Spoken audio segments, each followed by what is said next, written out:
Square Garden College Basketball Live scoreboard. Georgetown has won game number 1 as they roll over Texas. Coming up in a few minutes, it'll be game 2 of our doubleheader from the Jimmy V Classic as the NC State Wolfpack, the team that Jimmy V won a national championship with, goes against the Yukon Huskies, the team that helped launch his career as he was an assistant there under D. Rowe. Those games coming up in just a moment, so stay with us. But right now, back at Madison Square Garden, I'm John Saunders, and it's time, as we do each and every year, to play the speech that launched the V Foundation. If you have seen it, you've been inspired. If you haven't, you certainly will be. But let me put this into context. Keep in mind as you watch the speech and you see just how good Jim looks, that just minutes before we brought him down to the Paramount Theater here in Madison Square Garden, Jim Valvano was still in bed with the covers pulled up to his chin. He was in such pain. We had to bring him downstairs in a wheelchair, in the elevator. Many people congratulating him on winning the Arthur Ashe Award, but Jim Valvano could barely speak to any of them. We certainly wondered how he would take that stage. And then, as you'll see, magic.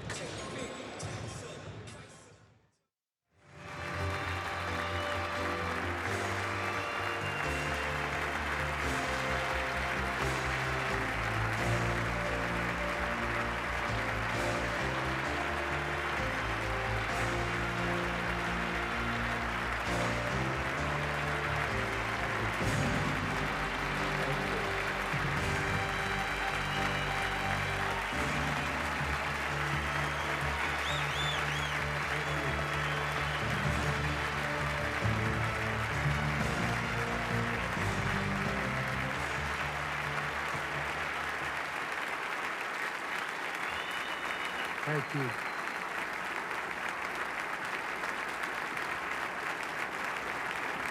Thank you very much. Thank you.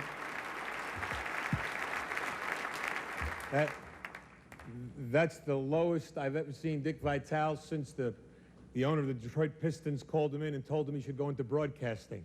Right? I can't tell you what an honor it is to even be mentioned in the same breath with an Arthur Ashe. This is something I certainly will treasure forever.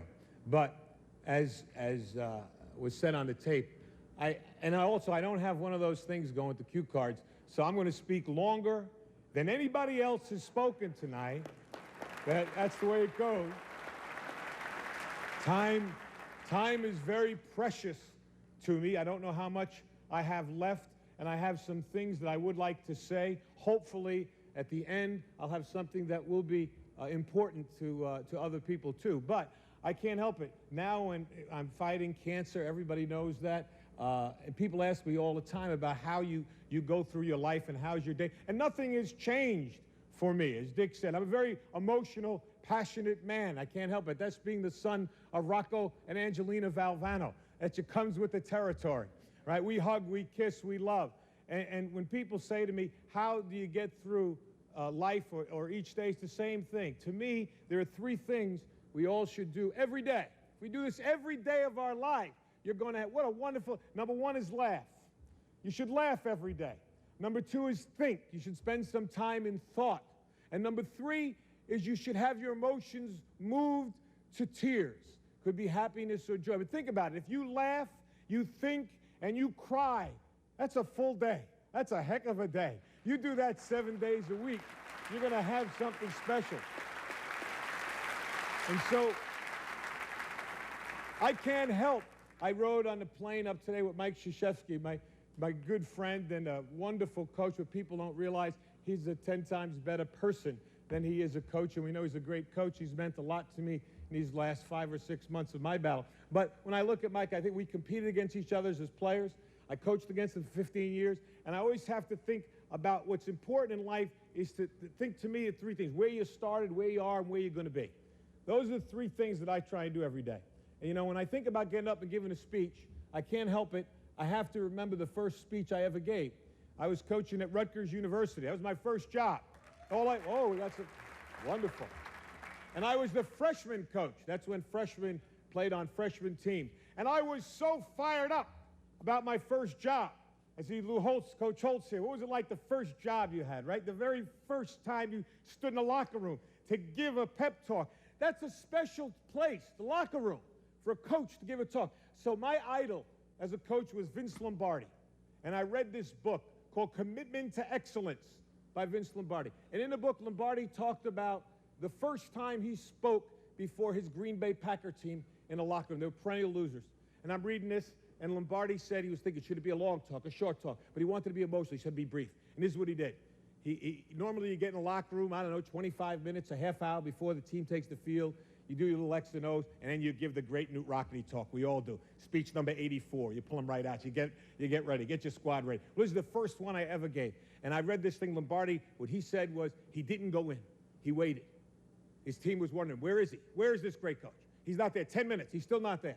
3 minutes before they have to take the field, Lombardi comes in, bangs the door open, and I think you all remember what great presence he had, right? Great presence. And he walked in, and he just walked back and forth like this, just staring at the players.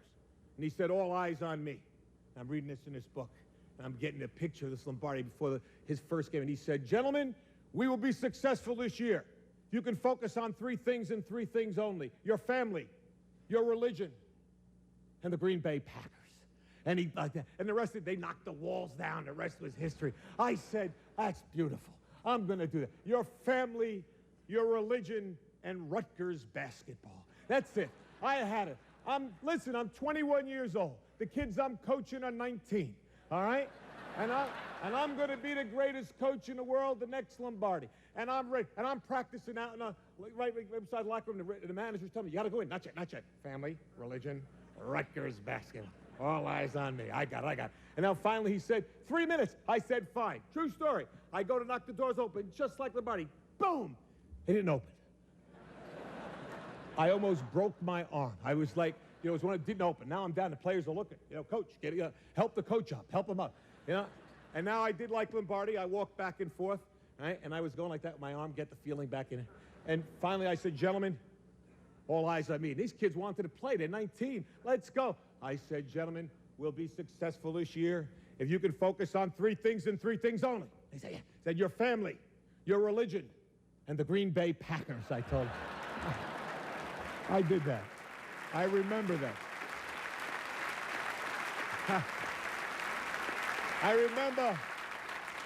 I remember where I came from. It's so important to know where you are. And I know where I am right now. How do you go from where you are to where you want to be? And I think you have to have an enthusiasm for life.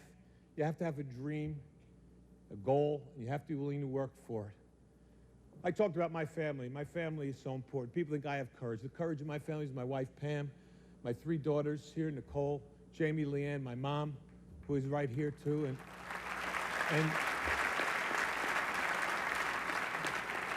And the screen is flashing up there 30 seconds like I care about that screen right now, huh? I got tumors all over my body. I'm worried about some guy in the back going 30 seconds, huh? You got a lot. Hey, phenomenal, buddy. You got a lot. Right, it should be. I just got one last thing. I urge all of you, to enjoy your life, the precious moments you have, to spend each day with some laughter and some thought, to get your emotions going, to be enthusiastic every day. And Ralph Waldo Emerson said, nothing great can be accomplished without enthusiasm. To keep your dreams alive in spite of problems, whatever you have, to be able to work hard for your dreams to come true, become a reality. Now I look at where I am now, and I know what I want to do. What I would like to be able to do is to spend whatever time I have left and to give and maybe some hope to others. All right, Arthur Ashe Foundation is a wonderful thing. And AIDS, the amount of money pouring in for AIDS is not enough, but it is significant. But if I told you it's 10 times the amount that goes in for cancer research, I also tell you that 500,000 people will die this year of cancer. And I also tell you that 1 in every 4 will be afflicted with this disease. And yet, for somehow, we seem to have put it in a little bit of the background. I want to bring it back on the front table. We need your help. I need your help. We need money for research. It may not save my life. It may save my children's lives. It may save someone you love. And it's very important. And ESPN has been so kind to support me in this endeavor and allow me to announce tonight that with ESPN's support, which means what? Their money and their dollars, that they're helping me, we are starting the Jimmy V Foundation for Cancer Research.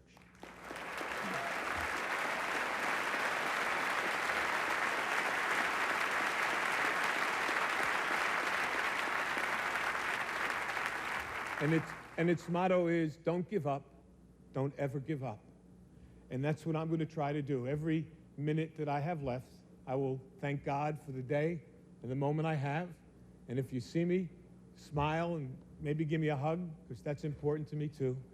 But try, if you can, to support, whether it's AIDS or the Cancer Foundation, so that someone else might survive, might prosper, and might actually be cured of this dreaded disease.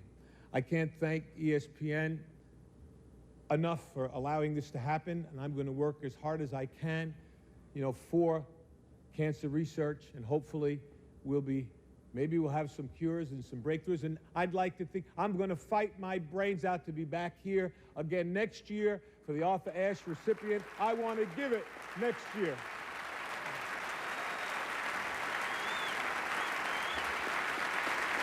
I know I've got to go.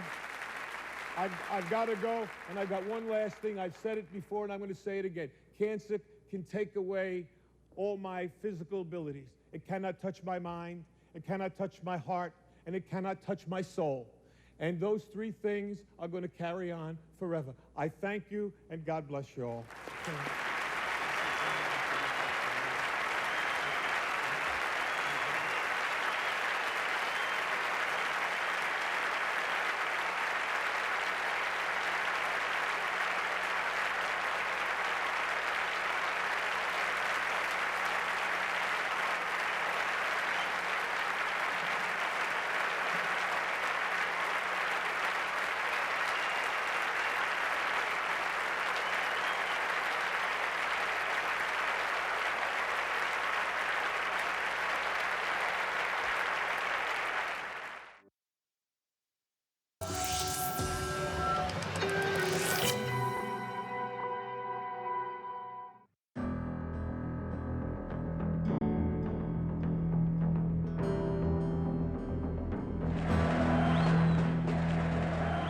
North Carolina State.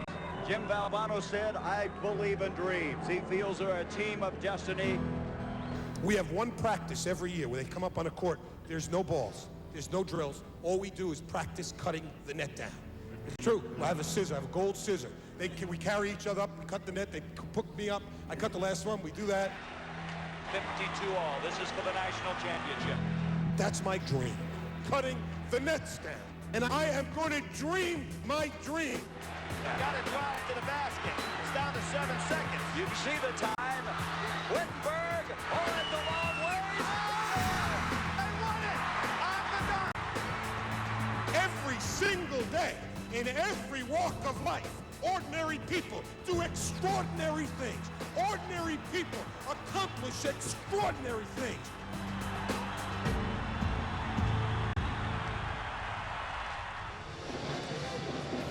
In March, the 30 for 30 series will premiere when March went mad. A look back 30 years after NC State's improbable championship run and 20 years after Jimmy V's ESPY speech, when March went mad. Premieres on March 17th on ESPN. Welcome back, John Saunders, along with a couple of guys who were there on that day in Albuquerque. Of course, Bob Valvano and Derek Wittenberg. Derek, I'll start with you because you're the producer of the movie and also the producer of the shot. The shot that went a little bit wide that you're trying to convince me for years was a pass. Well, 30 years ago, I want everybody to know it's still a pass. But I'm not just the only producer. Jonathan Hawk, who produced the Marcus Dupree story, is the other producer working with me. He's a fine producer. This is going to be about relationships about 30 years ago, about the players, your brother Jim Valvano in a remarkable season. Can't wait till March 17th comes around so everybody can see this wonderful story. Bob, you, of course, in the stands watching your big brother coach and live his dream. What do you remember about that day in Albuquerque? A couple of things. One, I mean, how much bigger the event is now. I mean, from there till now, it's unbelievable. It was almost quaint in Albuquerque. There was almost simplicity to it. The other thing is, I was sitting in the stands, and I'm not exaggerating one bit, directly behind where he was launching that clear attempt at a shot. There's no way it was a pass. And the minute it left his hands, there was no doubt it wasn't going in. And I turned to my father and said, we're going to overtime. And then Lorenzo dunked it, and we weren't going to overtime. And he was a hero. It all changed. It was unbelievable. And, of course, one of the other things that everybody remembers is your brother, your coach, running around looking for someone to hug. And everybody was saying, who was he looking to hug? I guess it was you, apparently. He was looking to hug me for 9 straight games. And you starting with the ACC tournament. And you betrayed him. I hugged your brother for 9 straight games. I don't know why I did it. I just wanted to hug him. And every time I hugged him, I said, Jim, we want another big one for you. And the last game, I couldn't find him. You couldn't find him because you were running in the stands. You turned your back on him. Is that going to be in your movie? I love your brother. I know that. And he loved you, too. What are some of the things that you remember most and miss most about Jim? You know, I always love to tell one quick story. I'm going to do it now. I did a game last week at Clemson. To get there, you have to fly to Greenville, Spartanburg Airport. Yes. And most of you know that story, that this is absolutely the truth. His first week on the job there, he got hired from Iona. Most of the country didn't know who he was. The NC State people didn't really know who he was. He's supposed to go around the state to the Wolfpack meetings to win them over. His first one, he's supposed to fly to Greenville, North Carolina. And he lands at the airport, and there's nobody there to meet him. And he goes to the desk. He says, anybody here? I'm the new state coach. Anybody here? They were like, are you sure they're coming here? He said, yeah, nobody. He waits. Long story made short, about an hour. Finally, he's paged on the phone, and one of the Wolfpack members says, Coach, where are you? So I'm at the airport. Where are you? He says, describe the airport to me. It says Greenville, Spartanburg Airport. He says, Coach, you're in the wrong state. You flew to South Carolina. 1 week on the job. He has one job to do, and he flies to the wrong state. And he would love to tell you those stories. He loved to make himself the butt of the jokes, and I love that part. That was one of the things I love most about him is his storytelling. But as somebody who played for him, what made him special as a coach? He was a great motivator. He got you to play for him. I wanted to let him down. He loved you. He gave you confidence. He made you believe in yourself. And most importantly, he made the whole team believe that we can win and we can defeat any team we came up against. You know what? He's made a lot of people believe over the last 20 years as we fight this battle to beat cancer. Call 1-800-4-JIMMY-V or log on to jimmyv.org to be part of his team as he continues to coach us to victory.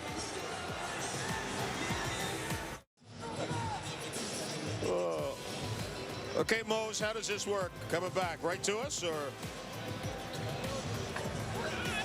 what?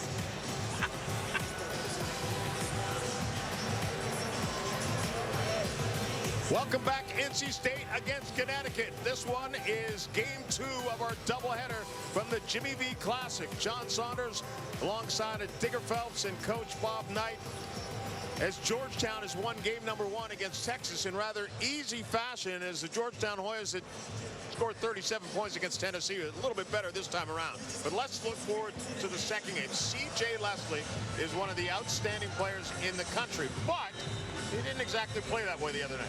Well, when you go back to the Oklahoma State loss, now here's the team that got to the Sweet 16. Had Kansas on the rope out in St. Louis in that regional. But C.J. Leslie against Oklahoma State gets 3 fouls in the first half. Doesn't start the second half. So when he gets in, he gets his 4th and gets a technical. Without him in the game, they're a different basketball team. He's got to get it going. Bob, and when you look at what Connecticut has, 3 great guards, frontline suspect. But their win over Michigan State and Germany, to me, really woke up a lot of eyes. You know, there's no question about that, because Michigan State, from beginning to end, is very tough to play against in a season. And for them to get a win like that with the change in coaches and everything, I think Connecticut will be off to a very good start. So Madison that year, one of the premier guards in the country. Watch him take this game over tonight with Boatwright. Those guys get it going. Connecticut makes a run in NC State. All right, you guys enjoy the first half, and we'll see you here at halftime. Again, Georgetown a winner over Texas in game one. It's the Jimmy V Classic. Up next, NC State, the Wolfpack against the Huskies of UConn. Down to 14 seconds. Oh, almost stolen by Drexler. Boy, is he good at that. They've got to drive to the basket. It's down to 7 seconds. Wittenberg. Oh, that's a long ways. Oh! They won it. On the dunk. There are three things we all should do every day. Number one is laugh. You should laugh every day. Number two is think. You should spend some time in thought. And number three is you should have your emotions moved to tears. If I'm having a bad day, I think about, wow, Jimmy V got up in front of all those people and delivered that speech. He faced death, looked it straight in the eye and said, I'm going to live beyond. Even though it might not save him at the time, it might save his children, and I think we all feel that way. My son was diagnosed with leukemia. Your life is forever changed. Cancer can take away all my physical abilities. It cannot touch my mind, it cannot touch my heart, and it cannot touch my soul. That's how I feel. It hasn't touched my soul. It hasn't changed my heart. It's like pressing the reset button, and it gives you the proper perspective on life. That's what I love about the speech. Anybody who knew Coach V will tell you that Coach V was a fighter. I urge all of you to enjoy your life, the precious moments you have.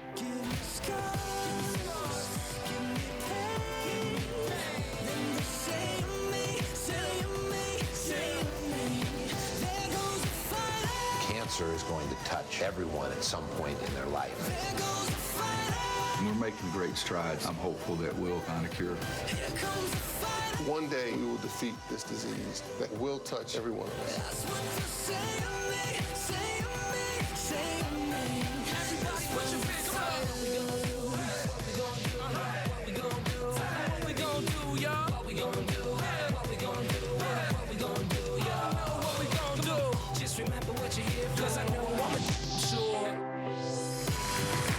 We need your help. It may not save my life.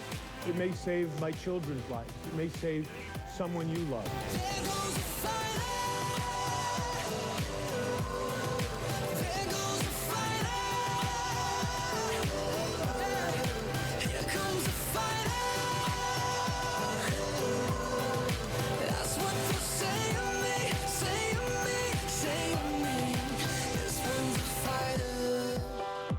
No way I will ever give up. I'm not giving up. We won't. I haven't given up. Don't give up. Don't ever give up. Welcome back to New York and to the second game of the Jimmy V Classic, presented by Corona Extra. It's the North Carolina State Wolfpack, ranked 25th in the nation, taking on the Connecticut Huskies here inside Madison Square Garden. And a lot of Husky fans, a lot of Wolfpack fans in the house. Hi again, everybody. Dan Shulman to Dick Vitale. I don't know how you watch that tease that we just saw and you don't get choked up with all the emotion that's going through everybody in this building and the real reason why we're here tonight. Absolutely. There's no doubt about it, Jimmy V. It's all about raising dollars, helping to battle that disease that affects so many. Whether one is rich, poor, it doesn't matter. It'll bring you to your knees. Let's take a look at our one-on-one segment tonight. And these are two teams who go about their business in very different ways. North Carolina State scores more than half of their points in the paint. They are dominated, not dominated, but they have some terrific big guys who can really do some great work around the rim. Connecticut, of course, their guards do so much of their scoring. Shabazz Napier, Ryan Boatwright, Omar Calhoun. They are a perimeter-dominated team. Let's check out some video now. Begin with one of the most multi-talented big men in the country in C.J. Leslie. Well, we got size against the little guy. When you look at North Carolina State, it starts right here with Mr. Leslie. There he is with the reverse jam. Now we're going to watch his shot blocking ability. And we watch him right here. 1-on-3, baby. Here it is, Mr. Leslie. I'm telling you one thing. This guy is multi-talented. He's going to go to length of the court. The problem, Dan, he has to be consistent. And then we're going to watch Shabazz Napier. You talk about a guy that really is a key to a team. He's an explosive little guard. He can put points on the board quickly, and he's going to have to do it tonight. And here he is creating some space for the J, and he knocks it down. Shabazz Napier gets some help, but here he is right now. Look at this right here. Great hand. What a handle right here, man. Bring the defense to you, and then absolutely go right to the goal with the reverse layup. A terrific, multi-talented guard. Let's take a look at the starting lineups tonight, beginning with the Wolfpack. Lorenzo Brown is such a talented point guard, and it's 6'5", too. A much different style of point guard than what Connecticut has. Scott Wood, a long-range shooter, and T.J. Warren, an outstanding freshman, scoring better than 15 points per game so far for NC State. You know about Boatwright, Napier, Calhoun, DeAndre Daniels, and Tyler Olander. They've got a big job ahead of them if Connecticut's going to have a chance tonight against NC State. Well, this is home away from home for Connecticut. They are 57-50 all time here at Madison Square Garden. Big East tournaments, games against St. John's and the like. NC State, of course, does not come here as often. They are 2-2 all time against UConn. Just the 5th ever meeting between these two programs. You know, Mark told me before the game, I was with Mark Godfrey. He said, I'm going to pound it inside. We're going to pound the ball inside. They try to turn it over, get it back. And now Wood's got a wide open look. Can't let him shoot. He's just like the kid down in Indiana, Jordan Hulse. The problem is he's not assertive enough. He doesn't find his three enough. Brown starting on Boatwright, Wood starting on Napier. They got some size matchup problems. Napier misses the three. Olander comes down with the offensive rebound. They don't get too many offensive rebounds. That's one of their real shortcomings. Don't have a whole lot of size up front. Oriaki went to Missouri. Roscoe Smith went to UNLV. Drummond went to the pros. Tough matchup for Wood to stay with Napier. Boatwright wide open off a screen. Misses the three. And Leslie down to the rebound for the Pack. Leslie has not played like an All-American. He has decent stats, but I really anticipate he didn't have enough major dominant year. Brown with a pull-up, a little bit strong. Rebound down to DeAndre Daniels. Tell you what, if they can do that, contain him on the glass, Connecticut has a chance. Napier wide open, buries it and ties the game. Nobody guarded. I mean, you're wide open looks. You got to get in their faces. That's their strength, their perimeter game. Napier at times in recent games actually not being assertive enough, looking for his own shot enough. He is the leading scorer on the team at better than 18 a game. Usually plays better in the second half than he does the first half. Drastically so. Averages about 4 a game in the first half, 14 in the second half. How about the spin move from Richard Howell? Richard Howell, very productive if you look at his minutes. The dilemma is he's on a bench a lot, playing like 19, 20 minutes. I mean, he played 19 minutes against Michigan. I believe he was 7 for 8. Gets in foul trouble a lot. Need to keep him on the floor. Napier fouled from behind by Wood. Take a look at the North Carolina State jerseys, of course, where Jim Valvano had his greatest success won the national championship there. They are honored to be a part of this game tonight. They've got a V Foundation patch and kind of a net symbolic of the 1983 championship, and then instead of their names on the back, the famous line from Jimmy V, "Don't ever give up." Nice touch by NC State. Yes, sir. Real nice touch. Gottfried, second year in Raleigh, spent some time with us after a very successful stint as the head coach at Alabama. That's a great place to rehearse and really to put your resume together. With us? Go on the sideline as a coach. I mean, look, Steve Lavin, a host of them. Are you trying to tell me something? Are you leaving? No, I'm trying. Nobody wants me. I'm lucky ESPN wants me. Great run at the end of last season for NC State. They had to play well in the ACC tournament just to make the NCAA tournament, and then they parlayed that into a trip to the Sweet 16. Got beat by Kansas. Got beat in the last second. Lost by a deuce. And as a result, big expectations this year. 5 key players back. A 3-deep, highly thought-of recruiting class. So the Wolfpack picked ahead of Duke and Carolina to win the ACC preseason. But as you said often, hey, that's preseason. Now they're playing the games, and it's a little bit different for NC State when you're the hunter instead of when you're the hunted rather than the hunter. And here's Leslie, a little one-on-one, Dan. He's going to take him. Good spin move. I mean, he's got all kinds of moves. He's just inconsistent as a player. He goes through stretches in the game where he loses that concentration. Had a poor game in that rout of Oklahoma State. Fouled out on the technical, actually, was the 5th foul. Oklahoma State beat NC State by 20. The other loss for NC State this year by 7 at Michigan last week. Great work inside, but they can't finish. And finally, Olander down with it for Connecticut. Knocked out of bounds. Still UConn ball. Well, you know, Mark Gottfried's got to be happy, though, with the effort right there. They were tenacious, really attacking the glass. He's done a solid job. Got 3 good recruits. Has 3 quality recruits coming in next year as well. He's got it going down in Raleigh. We'll be there for a game day game. January the 26th, North Carolina will be the opponent. Tell you one thing, you know, 5 years in a row, he went to the NCAA tournament while in Alabama.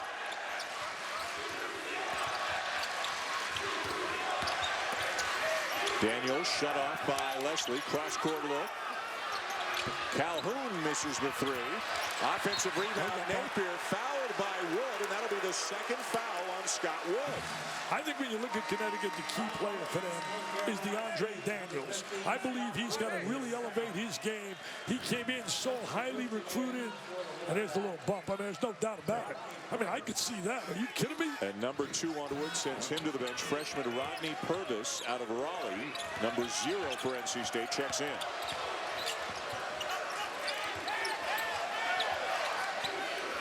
When we saw Connecticut defeat Michigan State in Germany in the season opener, Kevin Ollie was thrilled. They played hard. He said to his players, you better hit first, because if you don't, you're going to get hit. And he's looking for a similar kind of intensity and effort here tonight. You know, Dan, with a team like they have, when you look at their personnel, they got to make shots, because they're not going to rebound the basketball. Napier the 3, Lorenzo Brown with a deuce to tie at the other end. Lorenzo Brown, for example, you talk about inconsistent, a terrific talent.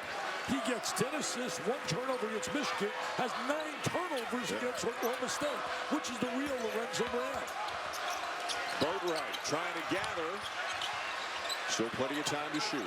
Calhoun's really excited, playing here in New York City, played for Christ the King High School.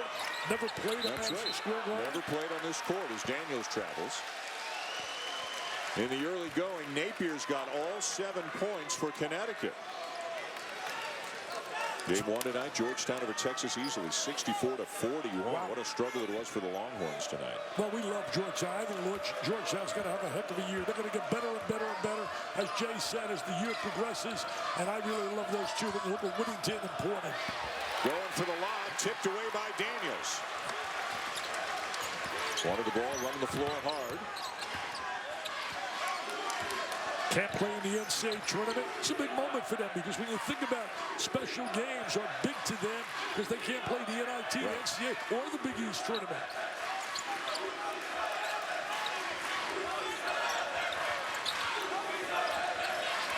Shot clock inside 10.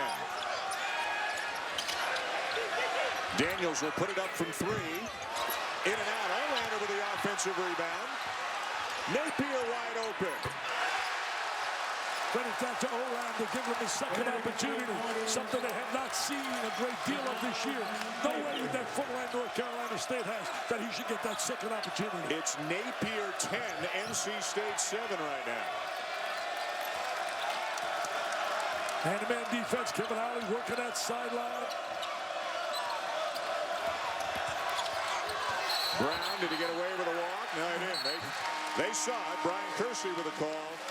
And a turnover by NC State to take us to break. How about the start for Shabazz Napier? He's hit 3 threes already in this game, Dickie V. There's Mr. Napier. He likes to guard it. Olander kicks it out to him. There it is. Nothing but nylon, baby. ESPN's exclusive presentation of college basketball is presented by Corona Extra, proud supporter of the V Foundation, and in part by Old Spice Champion. Believe in your smell. And Taco Bell. Sometimes you gotta live Moss.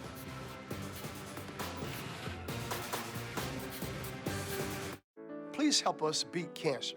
To donate to the V Foundation for Cancer Research, call 1-800-4-JIMMY-V. Or log on to www.jimmyv.org. 100% of all donations are awarded to cancer research. Don't give up. Don't ever give up. And on this important night, we encourage you to donate either online or on the phone to Kevin Ollie, the first-year head coach of the University of Connecticut, on in effect, a 7-month contract. As Connecticut playing well and playing hard. With more, here's Andy Katz. Well, as you remember, Dan, in Germany, Athletic Director Ward Manuel was there, as well as UConn President Susan Herbst. And both of them, after that victory against Michigan State, said they could not have been more pleased and more impressed with the way Kevin Ollie handled that first game. I've been in touch with Ward Manuel throughout the last couple of weeks, and he keeps telling me how impressed he is with the job Kevin Ollie is doing. But there's still no movement on that contract extension. Jim Calhoun is lobbying hard, Ward Manuel and Susan Herbst, to try to get an extension done for Kevin Ollie. They contest that they've already lost at least one recruit here in the early signing period because he did not have a long-term deal. Guys? All right, Andy, and that's the difficulty, is you make it so difficult for Kevin Ollie to recruit if there's no certainty that he's going to be there beyond this season. You know, I had a chance to speak tonight to all their big donors, and the president was here, Susan Herbst, before the game at 5 o'clock, and Ward Manuel spoke to him. I think it's going to happen really soon. I really do. I think that they love what he's done, not only on the court, off the court, the way he's representing the university. And he's one tough guy. I love his attitude. He told me, he said, 6 years in the NBA, I had to fight for survival, and I survived. He said, I love Connecticut.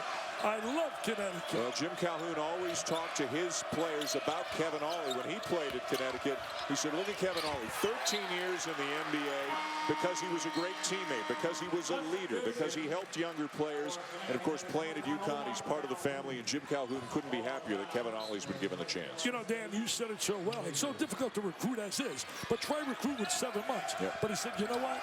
I love my job. I love what I'm doing, and I'm not going to let that bother me. I'm just going to do the best I can. Wow, what a move by C.J. Leslie. How many big men in the country have that kind of agility? Now a steal by Howell. You know, you see C.J. Leslie right there in that possession, and then you wonder why I picked the All-American. That's why. You see that ability. He just has to do it on a regular basis. Alley-oop does not pan out for NC State. They're down by 4. Napier's got 10 of the UConn points. DeAndre Daniels hit a 3 a couple of minutes ago. R.J. Evans is into the game back after missing a couple of games with a shoulder injury. He's a grad student and is originally from Salem, Connecticut. This is him right here. Rebound down to Leslie, and he's fouled by Evans. You didn't mention Evans played at Holy Cross, scored over 1,100 points. They were recruiting him in high school from out of Salem, Connecticut.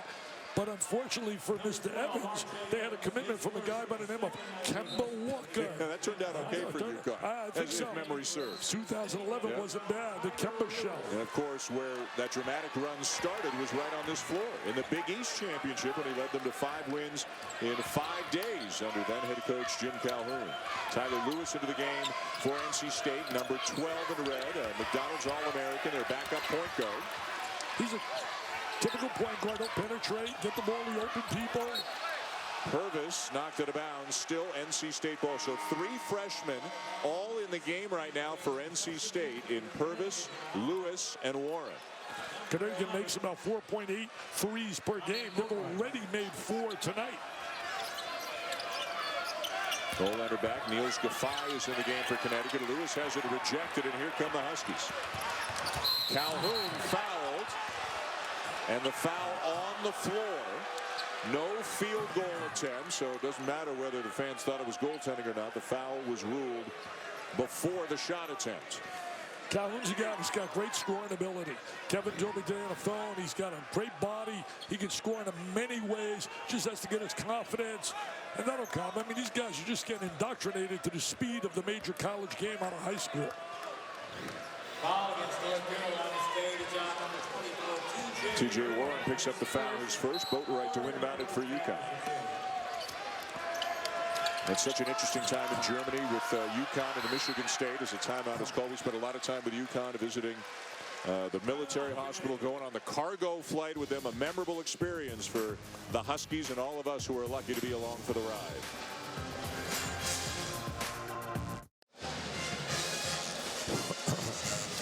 Hey, tomorrow night it's a rematch of last year's Women's National Championship game over on ESPN2. Brittany Griner at number 3 Baylor taking on Skylar Diggins at number 5 Notre Dame. All the action begins at 7 Eastern on ESPN2 and on the Watch ESPN app. Well, 2 of the best players in all of women's basketball. Suddenly, when you look at Skylar and you look at Miss Griner, they got beat by Stanford. That was a shot.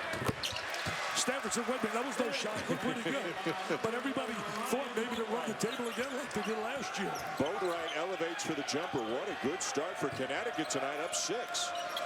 They're so guard-oriented. But if you're strong on the perimeter, you have a chance to be able to compete with people. Boatwright with a steal.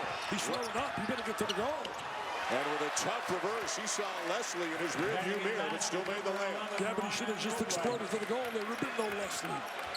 For you young kids out there, take the ball, don't look back. Just go right directly on a straight line to the basket. Boatwright looks a little bit shaken up, grimacing on defense right now.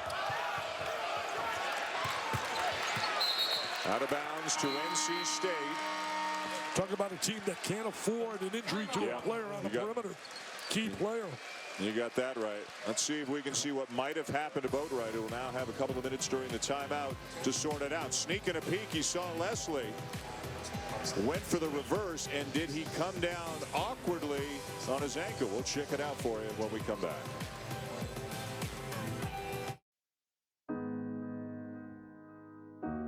Well, for me, cancer touched a basketball program I was involved with very closely. It was my second year as head coach at the University of Alabama, and we had an assistant coach, Robert Scott, developed stomach cancer and shortly passed away. So I watched a coach, I watched a team together fight through one of the most terrible things I've ever watched. So my heart is in it. I know our players that I had at Alabama at that time, and even the players we have now at NC State, are all committed to find a cure for cancer. And we all need to do our part. You can go online at jimmyv.org or call 1-800-4-JIMMY-V to make a donation. 100% of your direct donation to the V Foundation goes directly to cancer research. Some facts here during Jimmy V Week. Cancer kills an American every minute of every day. But look down at that third note. There are more than 13 million cancer survivors in the United States. And people are able to go on now because of the research to live productive lives after coming down with cancer. Years ago, you just locked yourself up in a room and it was over. But today, I mean, look at our own basketball world. You look at Jim Calhoun sitting here. You look at Jim Boeheim. I mean, it's amazing. David Rose down at BYU. These people able to go on with their lives in a productive way. Ryan Boatwright is back in the game for UConn. Andy Katz will have an update at the next whistle. Richard Howell, a little step back jumper. A little bit short, and Boatwright elevates for the rebound. Looks okay.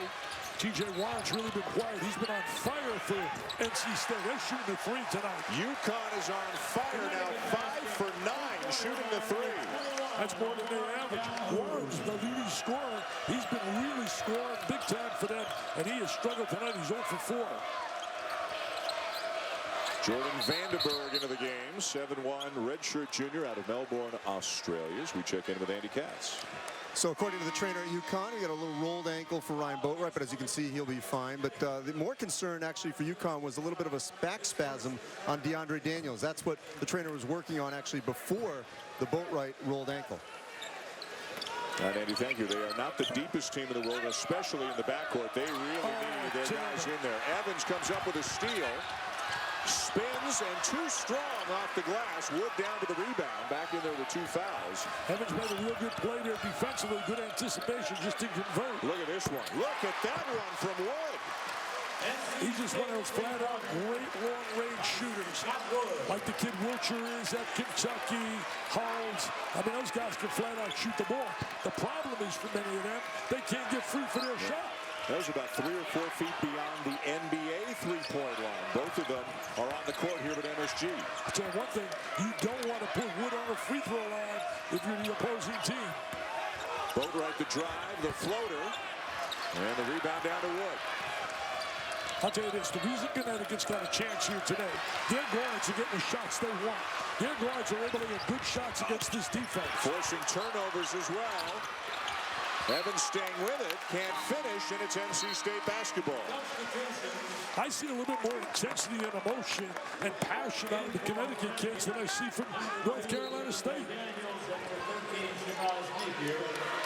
How different is it, in your opinion, for Mark Godfrey this year rather than last year, now that they've really got a target on their back because of the big expectations for the program? Well, I think you made a great point about that. I think you have to learn how to play as the favorite. Learn how to play. That takes a little while. That's why I have such admiration and respect for the great coaches, the Krzyzewskis, the Williams, the Caliperis, and right down the line. Bottom line is, every time your kids play, people play at such a level against them.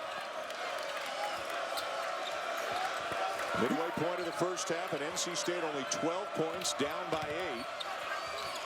Brown can't get it off the window. Here's so many great things about him, and he just looks very average here tonight. Shooting only 34% Dick, so far this season. He's been up and down. He's got a lot of talent.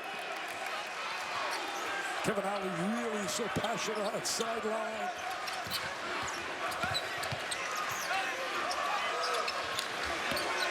Daniels wide open. And the rebound down to NC State. He's their real mystery guy. He's their guy that's got to elevate his game.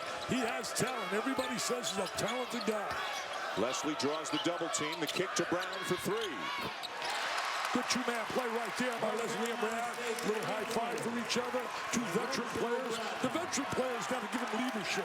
Mark Godfrey said, we're not getting the leadership that we need. 2 Wooden Award candidates as well. Napier rejected by Leslie. UConn fans wanted a goaltend. Instead, it'll be a Purvis basket at the other end. See, that's North Carolina State's basketball. That's their talent. That's their ability. The block shot, converted. Go in transition, give you momentum. I mean, they got the points. They got the talent. And they got a coach that really believes in them. They got to believe in themselves and play as a unit. Starts here with the block shot. Block shot, and they're going to run, baby, run. Looks like the ball's still going up. Called a clean block, and then great speed by Rodney Purvis, accelerating into the layup at the other end. He's a big-time recruit.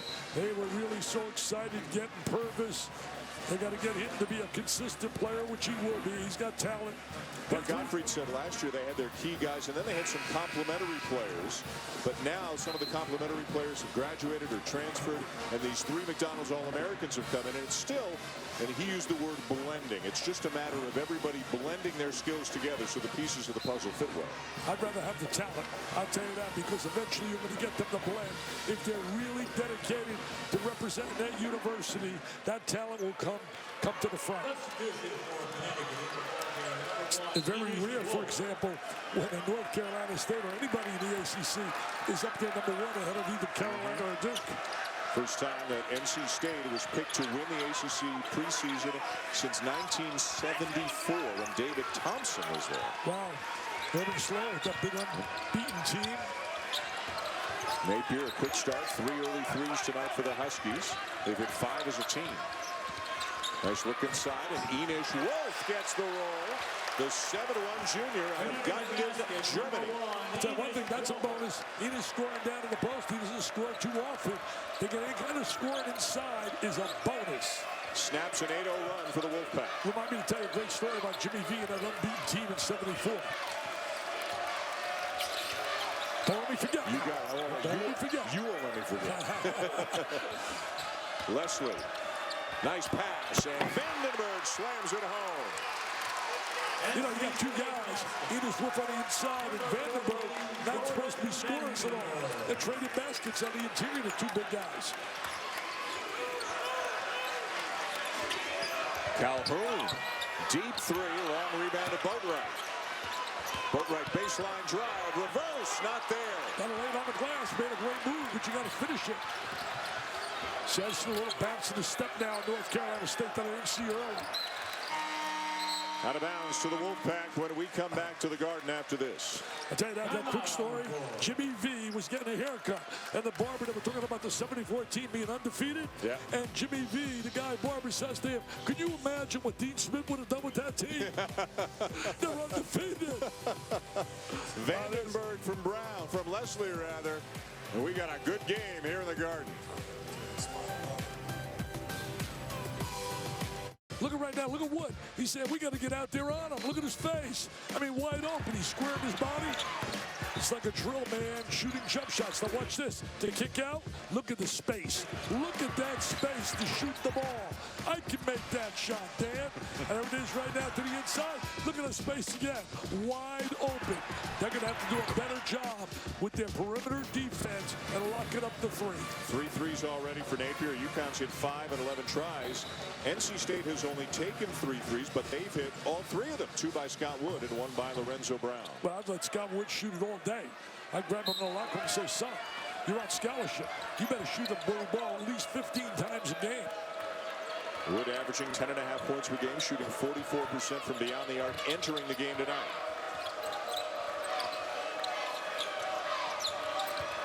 Brown, stolen away by Wolf. And he gives it right back. Numbers. And 2 free throws coming for C.J. Leslie. Leslie should have dropped a little bounce pass to his teammate for a layup. Had a wide open layup there. 2-on-1. Got to recognize people that are open. Take a look right here. Watch the anticipation. Great job with the deflection. Now look at Leslie. Freeze it.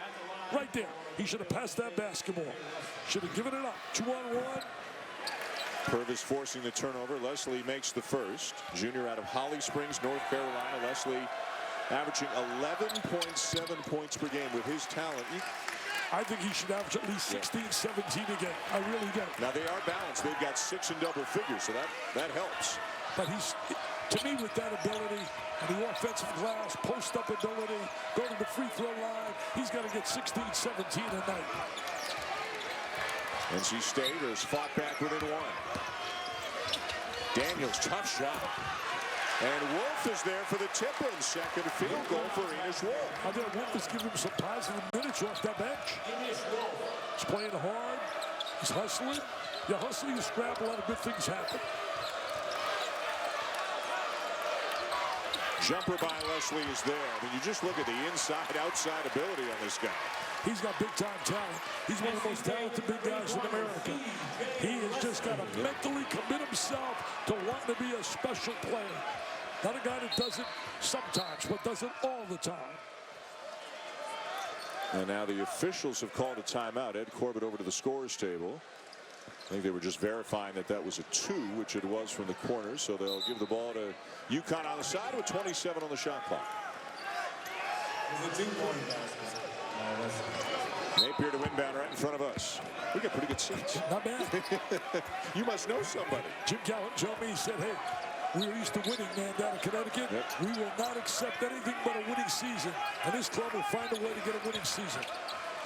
No postseason, of course, ineligible for the postseason this year. So as you said, games like this, I mean, these are as big as any game just about they'll play all year. Absolutely, a big game for them. Napier, nice shot fake, elevates for the 3. Just off the back of the iron, and the rebound down to Lorenzo Brown, who at 6'5", can do a lot of damage on the glass as a point guard. Yeah, he's a good rebounder for a guard. Here comes Napier again. It's run, baby, run with this Connecticut team and their perimeter players. Boatwright misses the 3. UConn going cold after a hot start. Purvis, too strong off the glass. Leslie, the offensive rebound, and he draws the foul. C.J. Leslie really playing hard, but I'll tell you this right now, a little bit out of control when you look at Purvis.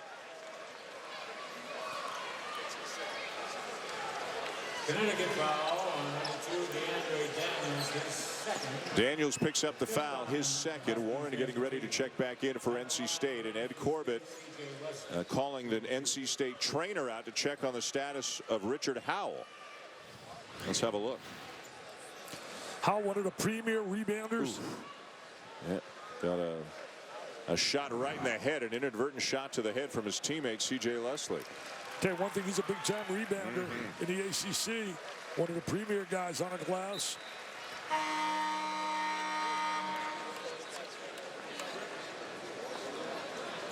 And in this day and age, whenever you see a player get a shot to the head, the first thing you think about is potentially some sort of concussion symptoms. And the Wolfpack obviously will be extremely cautious before reinserting Howell into this game. Hopefully nothing major. Tell you one thing, C.J. Leslie's come to play tonight. He really is playing hard, showing his versatility. Well, and if Howell can't come back, Leslie that much more important, as is T.J. Warren. You know, I look at disappointing teams right now as we enter the month of December. You'd have to put North Carolina State in that category. I know they only lost twice, but they were also challenged by North Carolina Asheville. Lucky to get out with a win. Got beat by Michigan, Oklahoma State. What about Florida State? Losing to South Alabama and Mercer. I mean, I look right there at those clubs. UCLA, we're going to see Saturday. I think they would be the first to admit they've been a disappointing team. Losing to Cal Poly, we'll see them Saturday with Texas down there in Houston. Niels Gaffey back into the game for UConn. It's a 15-4 run, Dick, for NC State to tie the game at 24. And away from the ball, we get a foul on Warren. You know, you look at NC State, Dan, they got a lot of the parts you talk about. They got good inside play. They got outstanding perimeter play. When you factor in Brown and Wood and Purvis, they got good wing players. They just got to find themselves and get a little confidence. I mean, Oklahoma State really put the hurt on them. Second foul on Warren. Howell shaken up and on the bench. So some issues in the front court right now for the Wolfpack. Napier knocks down another one. He's got pro ability. He really does. He's explosive. He can make shots. He can pass the ball. He's got a dozen in UConn, back on top by 2. He's going to put a lot of big points on the board this year for Connecticut. He has to. He's going to shoot the ball a lot.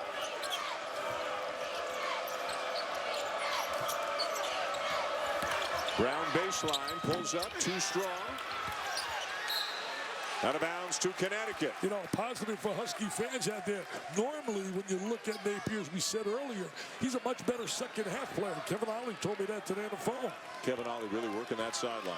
He has earned the right for a multi-year contract. If they're going to give it to him, and they know they're going to give it to him, they should not be playing games. Get it done.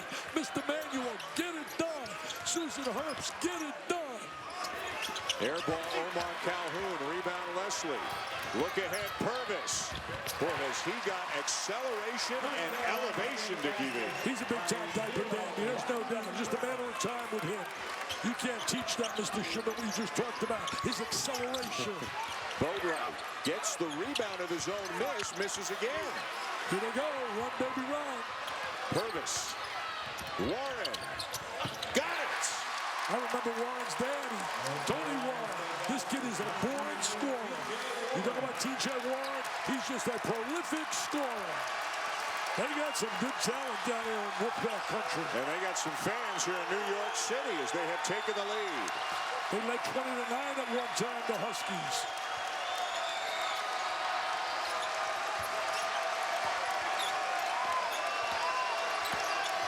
Wolf inside. And Boudreaux with a rebound. Well, Wolf kept it alive. Fresh 35 as we near the final 3 minutes of a very competitive first half here at the Garden.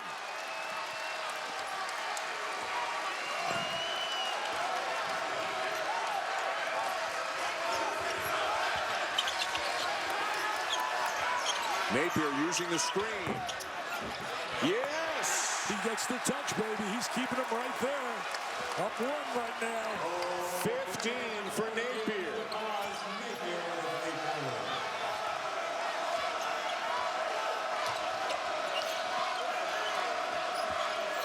A quiet night, as you said, Dick, for Warren.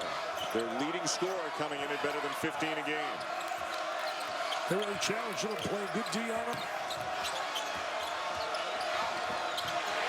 Too much trouble. Yeah.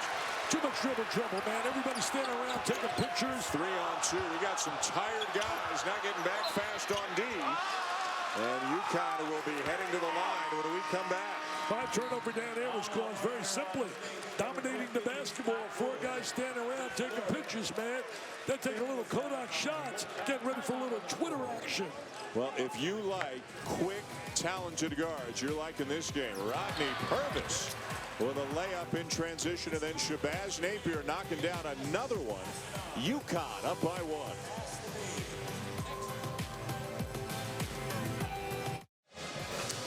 Well, every year, Dick Vitale hosts a gala to raise funds for the V Foundation down in beautiful Sarasota. Draws a big crowd, honors people every year, and raises a ton of money. It happens in May of every year. Talk a little bit about what you've done down there. Well, you know, our gala last year we raised $2.1 million. Those are some cancer survivors, beautiful young kids. Hooters gave us $50,000 to go over the $2 million mark. This year it's May 17th. Join us. We are going to honor Jim Calhoun, Bobby Bowden, and Bill Self. My new book out on the right, Every every dollar I would make goes to pediatric cancer. You can go to dickvitelonline.com, get an autographed copy. And if you're interested in going to our gala, just call 941-350-0580.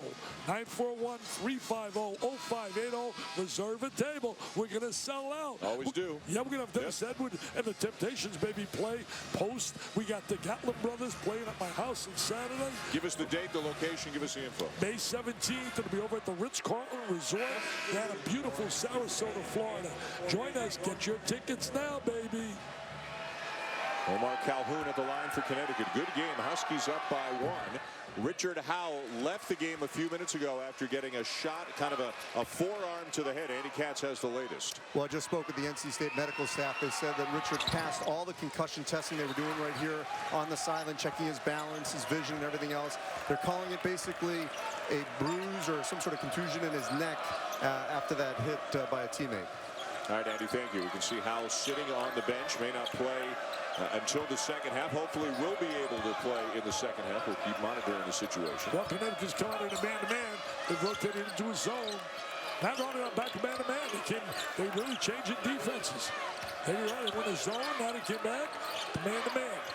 I like the job Kevin Olly's done. I mean, let's face reality. This is not a vintage Connecticut team talent-wise. Lorenzo Brown misses as the shot clock is running down, and a rebound for Enish Wolf, giving UConn good minutes tonight. Yes, he really is. You know, you come in and get the job, you replace a legend, you replace a guy that's in the Hall of Fame, you're really limited, you can't go to a tournament to use that as a motivational factor. I don't know what more the guy has to do to earn the right for a multi-year contract. Niels Gaffai. This is the jumper, rebound down to Leslie. Nice look ahead to Brown. He'll do it himself. You know, Brown and Purvis are so quick in transition. If they rebound and dominate on a glass, they can score a lot of easy baskets. You know, getting back to Kevin Olly again, there's another great point that really helps him big time. He has two veteran coaches with him, in certainly Carl Hobbs and George Blaney. And having experience like that is a positive. Also Glenn Miller, the associate head coach, who's the head coach at Brown and Penn. They got the 3 assistants have 57 years of head coaching experience between them. Good pressure there. George Blaney has 50 of it. I'm only kidding you, George. I love George. You kidding me? Shot clock running down. Would have counted, but it's a shot clock violation on Connecticut. North Carolina State has a chance to take the lead at halftime. And there's that experienced Connecticut bench. And that really is a plus. That is a plus, having a George Blaney sitting next to you for Kevin Olly. He has a wealth of basketball knowledge.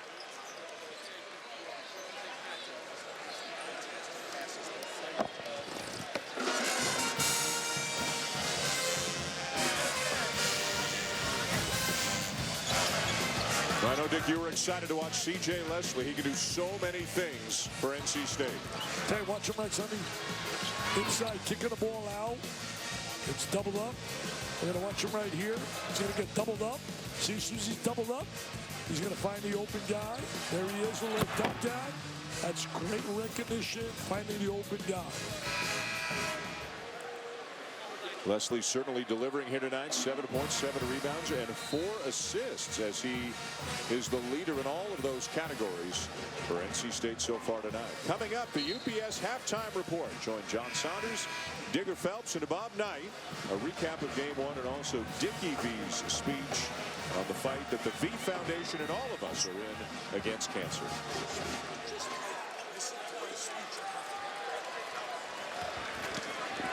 The Wolfpack can hold for the final shot of the first half. They are down by 1, trailed most of the first half. Big first half for Shabazz Napier, but NC State can go into the break with the lead if they can convert here. You know, I really thought Connecticut was going to have a tough time that might be manhandled on the inside.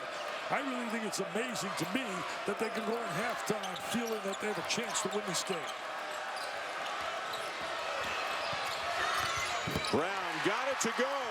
And NC State will have a lead going into the break. That's a little momentum builder for them right there. They were down 11 at one time. Yep. Down 20-9 and then outscored Connecticut 23-11 the rest of the half. Let's take another look, Dick. Lorenzo Brown really picked up his game. Latter part here in the first half. There's a little floater in the lane. So Mark Gottfried's got to be happy with the way the first half finished. He's standing by with our Andy Katz. All right, thank you, Dan.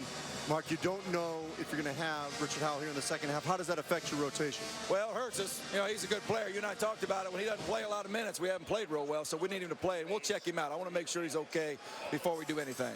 What made your offense a little bit more effective in the last 5 or 6 minutes? Well, I think we defended him better later. You know, we couldn't get a loose ball early on. There's a couple offensive rebounds they got, turned them into three-point baskets.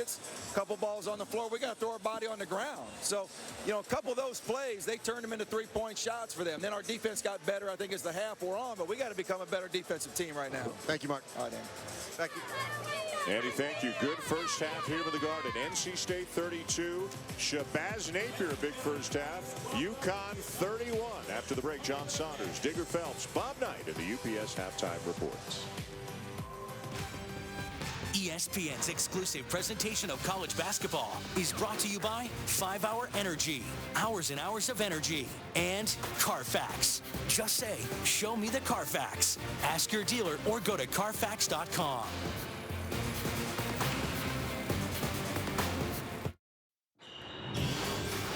Welcome to the UPS Halftime Report.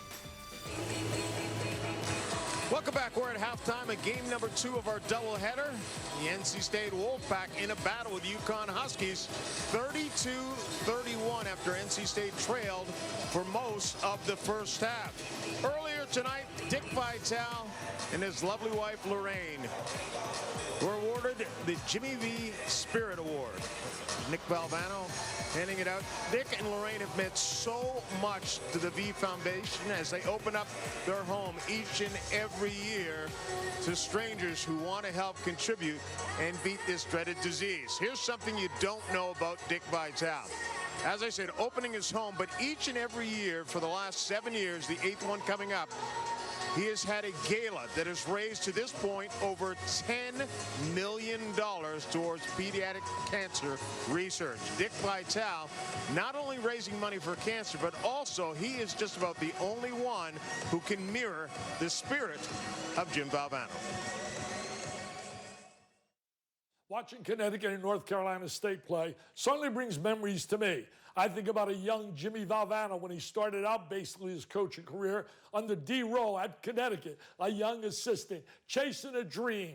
And certainly we remember North Carolina State, 1983. Many people will say that's Jim's legacy, running around the court, looking for someone to hug, someone to put some love on after winning that national title. Shocking America. Yes, his young cardiac kids went out and beat a Goliath and beating Phi Slamma Jamma Houston. But I have to disagree with those people. To me, his legacy will not be cutting the nets down. The late, great Jackie Robinson said it, and said it well. I'll paraphrase a statement he made when he simply said, "A life is not important unless you make an impact on others." My friends, Jimmy V has made a big impact. How has he made an impact? Think about this. The V Foundation right now has funded over 500 research grants at over $100 million. You heard me right, $100 million. But that's certainly not enough.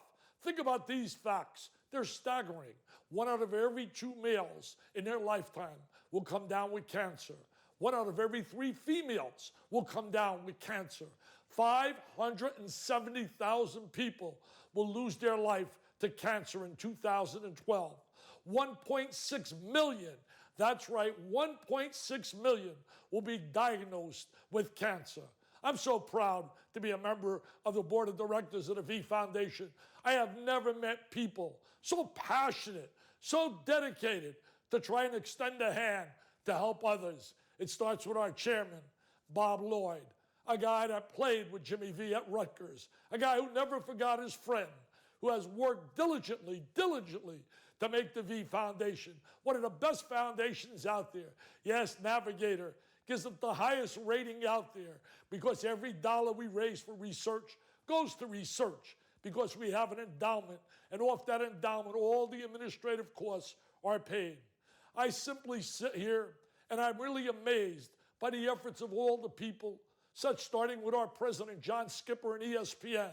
ESPN has been phenomenal to the V Foundation. I think about some of the board members, John Saunders in the house here tonight. I think about Mike Krzyzewski. I think about all those that have dedicated themselves to working unbelievably relentless in battling that disease. I think of that disease, and it breaks my heart. I have met so many youngsters. Kids, maybe their names don't mean anything to you, but they do to me. People like, well, Jacob Raleigh. I think about Ashley Kruger. I think about Olivia Hamilton. I think about people like Kyle Peters. I think about Tatum Parker. I think about all these youngsters that have battled that disease. Eddie Livingston, Gianna Hess. I think of those that have lost their lives to cancer. People I've gotten to know. Peyton Wright, yes, and Adrian Littlejohn. Toughest speech I ever gave in my life, and I've spoken all over, was speaking at Adrian's funeral. No mom and dad should lay a child to rest. That's why we must unite. All of us must work together to raise dollars. Right at ESPN, just recently, a week ago, our friend, our colleague, an administrator, a guy that's so admired and loved, Tim Scanlon, lost his beautiful bride, Holly, at the young age of 49 with 3 youngsters to a serious case of intestinal cancer. Yes, my friends, that disease affects all. Whether you're rich or poor, black or white, it'll bring you to your knees. So I beg you from the bottom of my heart, please pick up that phone. Please make that call. 1-800-4-JIMMY-V. Any dollars you donate may ultimately save someone you love.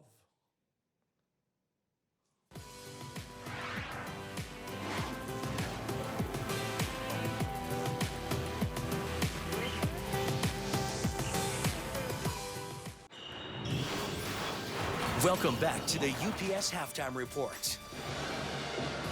Welcome back. John Saunders joined by Digger Phelps and Coach Bob Knight as we get ready for the second half. NC State leads UConn 32-31, so it promises to be another tight one in the second half.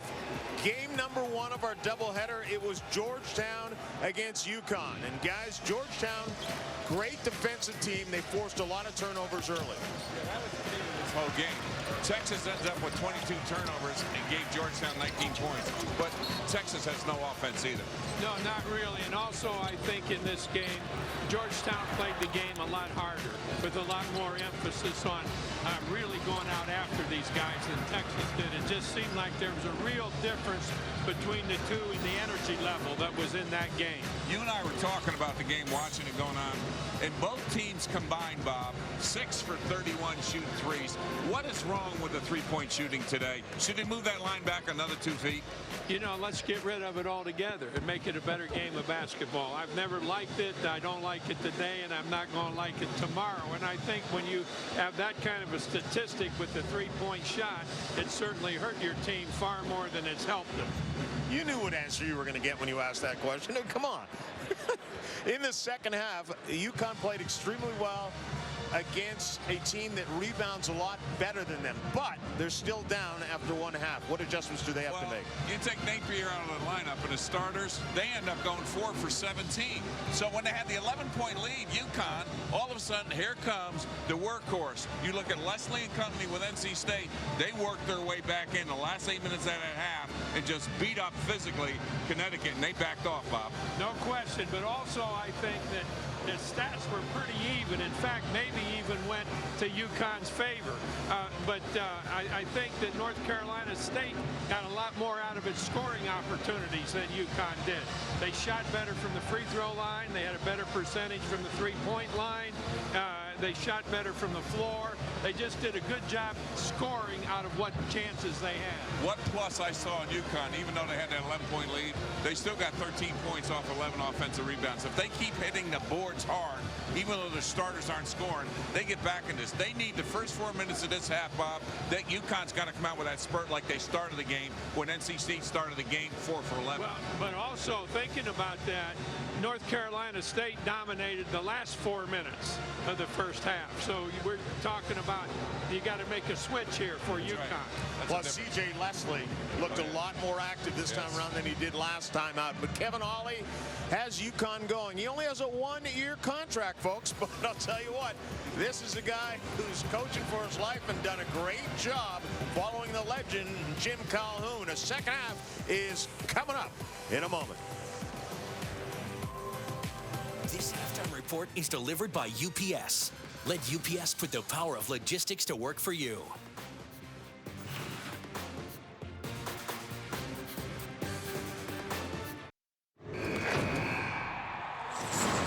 Welcome back to the Jimmy V Classic, presented by Corona Extra. Game 2 from Madison Square Garden here in New York City. The North Carolina State Wolfpack wearing some special V Foundation jerseys here tonight in memory of Jim Valvanum. They've got a 1-point lead over UConn going to the second half. A good run at the end of the half by NC State after they were down as many as 11 midway through the half. How did NC State get back into the game? Well, they really did. I thought they dug in defensively.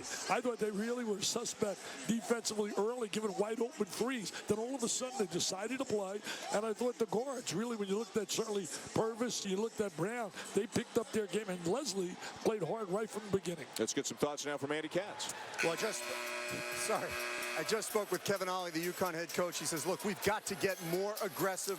We're letting them get too many easy shots. We've got to do a much better job on the backboard. I also spoke with DeAndre Daniels because I saw him walk very gingerly in from the locker room. I said, what's wrong? He says, my back's acting up. I'm having some back spasms. I said, are you going to play in the second half? He says, I am. All right, Andy, thank you. Meanwhile, good news for North Carolina State on the injury front. Richard Howell is back in the game to start the second half as we show you what happened to him as Leslie inadvertently swatted him across the face, and as it turns out, it was more of a neck injury than anything else, but they worked on it at the end of the first half and during halftime. But a good news for NC State, Howell is in the game to start the second half, and he could be a real force on the inside. I look at Connecticut right now. They're going to take the best shot as they did from North Carolina State. They need a good start here.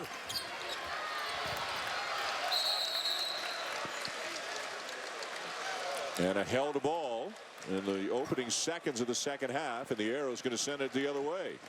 Certainly, Uncle Mo is really on the side of North Carolina State going in with that floater by Brown. He's looking at the leading scorers here.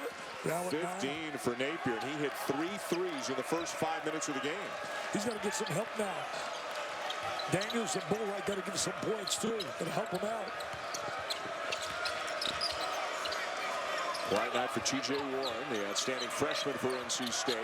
Lorenzo Brown with a deep three comes up short of the rebound to Omar Calhoun. He has not shot the three well at all this year.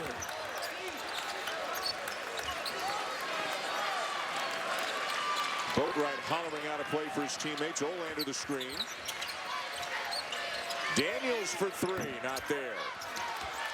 He's really been quiet. You know, I was just thinking, if Oriaki and Smith would have stayed at Connecticut, they would have a pretty nice basketball team. Both of them transferred out. And Warren stepped out of bounds. All Mark Gottfried can do is kind of look down at the ground, put his arms up above his head. Can't believe some of the mistakes his team is making. You got to know the geography of the court. You got to know the landscape, Dan Schulman. 94 by 50, right? Exactly. I would imagine when you were coaching, you violated that landscape, and you got out on the court a little bit every now and again, huh? They didn't have the visibility. I think these guys did an exposure. You'd have been something else coaching in this day. Oh. Napier. Calhoun. Rebound Purvis. Look at the quickness. I mean, he goes from one end to the other.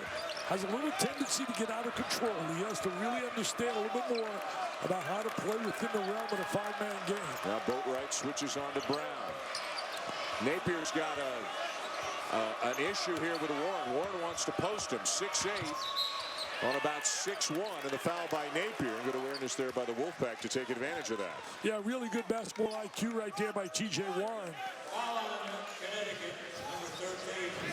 We'll take another look at that turnover as Warren stepped out of bounds and looked right in front of his own crowd. Look at Mark Gottfried. Can't believe it. I cannot believe it.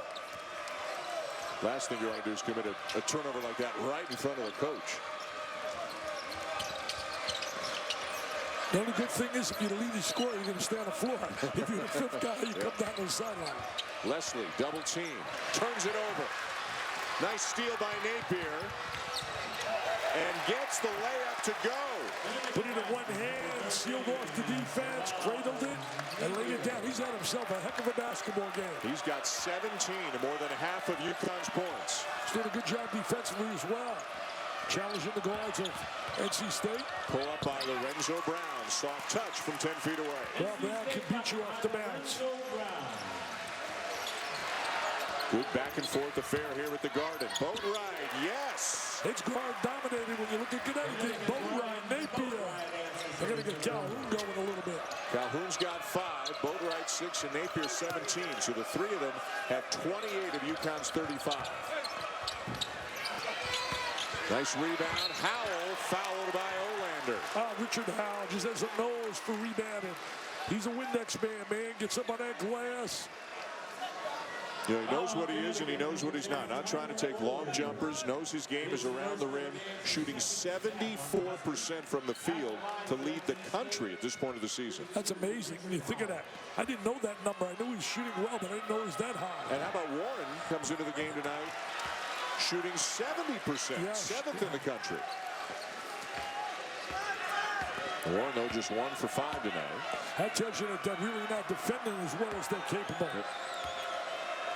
Mark Gottfried's going to bring Scott Wood in. He had Purvis start the second half instead of Wood, as Wood picked up 3 fouls in the first half. But here comes the long-range shooter.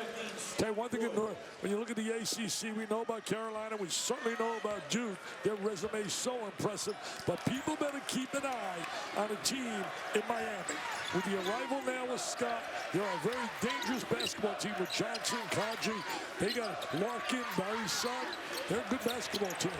Napier, not this time, and Howell rips down the rebound.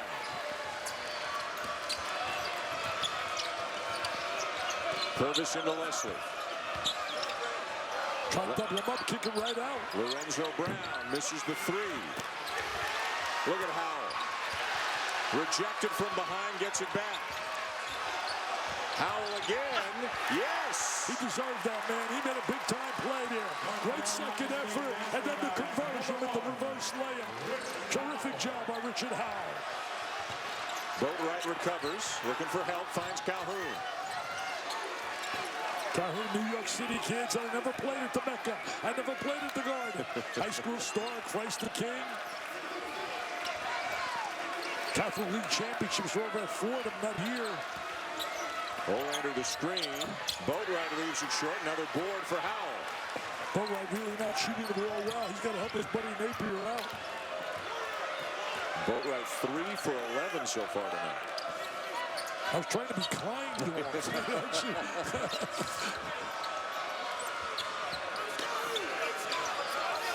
Leslie. Over Daniels. No. Foul. Yes, it's Howell again.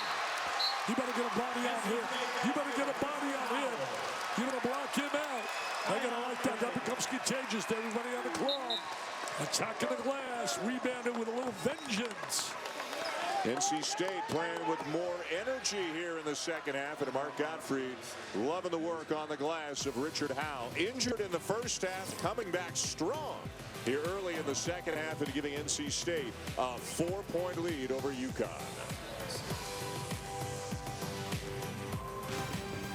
ESPN's exclusive presentation of college basketball is brought to you by DirecTV. Don't just watch TV, DirecTV. Call 1-800-DirecTV and the Lincoln Motor Company and the new 2013 MKZ. Cancer can take away all my physical ability. It cannot touch my mind, it cannot touch my heart, and it cannot touch my soul.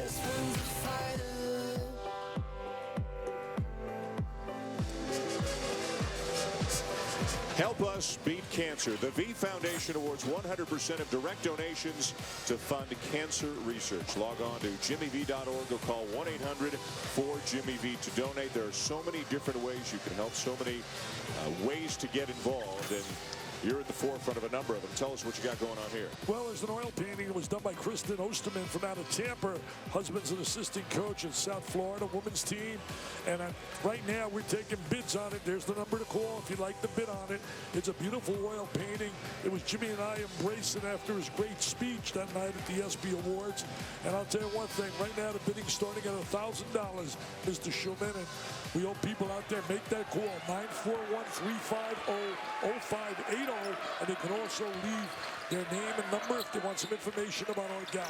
Second game of the Jimmy V Classic here in New York City. Georgetown defeating Texas handily in game one. NC State playing well after trailing most of the first half, up by 4 on UConn 5 minutes into the second half.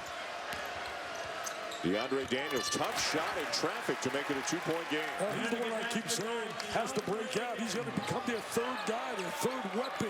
He has the ability. He just needs that game, that breakout game, to get some confidence. Dealing with some back spasms. Sophomore from Los Angeles, averaging just over 8 points per game as NC State turns it over. See, I think with NC State is trying to be and maintain that consistent play on both sides of the floor. Timeout on the floor. 5:15 into the second half. Wolfpack up 2 on the Huskies. ESPN's exclusive presentation of college basketball is presented by Corona Extra, proud supporter of the V Foundation. And welcome back to Game 2 of the Jimmy V Classic here in New York City. Dan Schulman, Dick Vitale, and Andy Katz, NC State and Connecticut. If you like a guy who puts in an honest effort at the office every single day, you're going to love what Richard Howell does. I mean, he just gets after it on the interior. He's really the reason they're up right now in the second half, 8-1 in the class. See right here, you got to be able to get the ball away from the defensive player and seal him off. And right there, he puts the ball down a second time. He gets smart. Watch him right there. See the extension of the basketball and how he seals the defensive player off. And now he's able to convert and he's able to score. Richard Howell's been a major difference here in the second half. And North Carolina State is out rebounded on the glass. 8-1 Connecticut here to start the second half. Howell's shaken up in the first half. Came back out to start the second half and has done his best work so far here in the second half. It's a big game. Wolfpack 4-2 on the season. Connecticut is 6-1. Another good early season test for both programs. What a steal by Lorenzo Brown. Purvis off to the races. He is so quick once he gets in transition. I think this game is much more of a must for North Carolina State in terms of respect. Are you legitimate? People are rating you top 5 in America. People say you're going to win the ACC. Well, you struggle with North Carolina Asheville. You get blown out by Oklahoma State. You lose to Michigan. You're going to win a game like this. After this, they go home in their next 6 games, which takes them through the end of December, are all home games. That's not bad.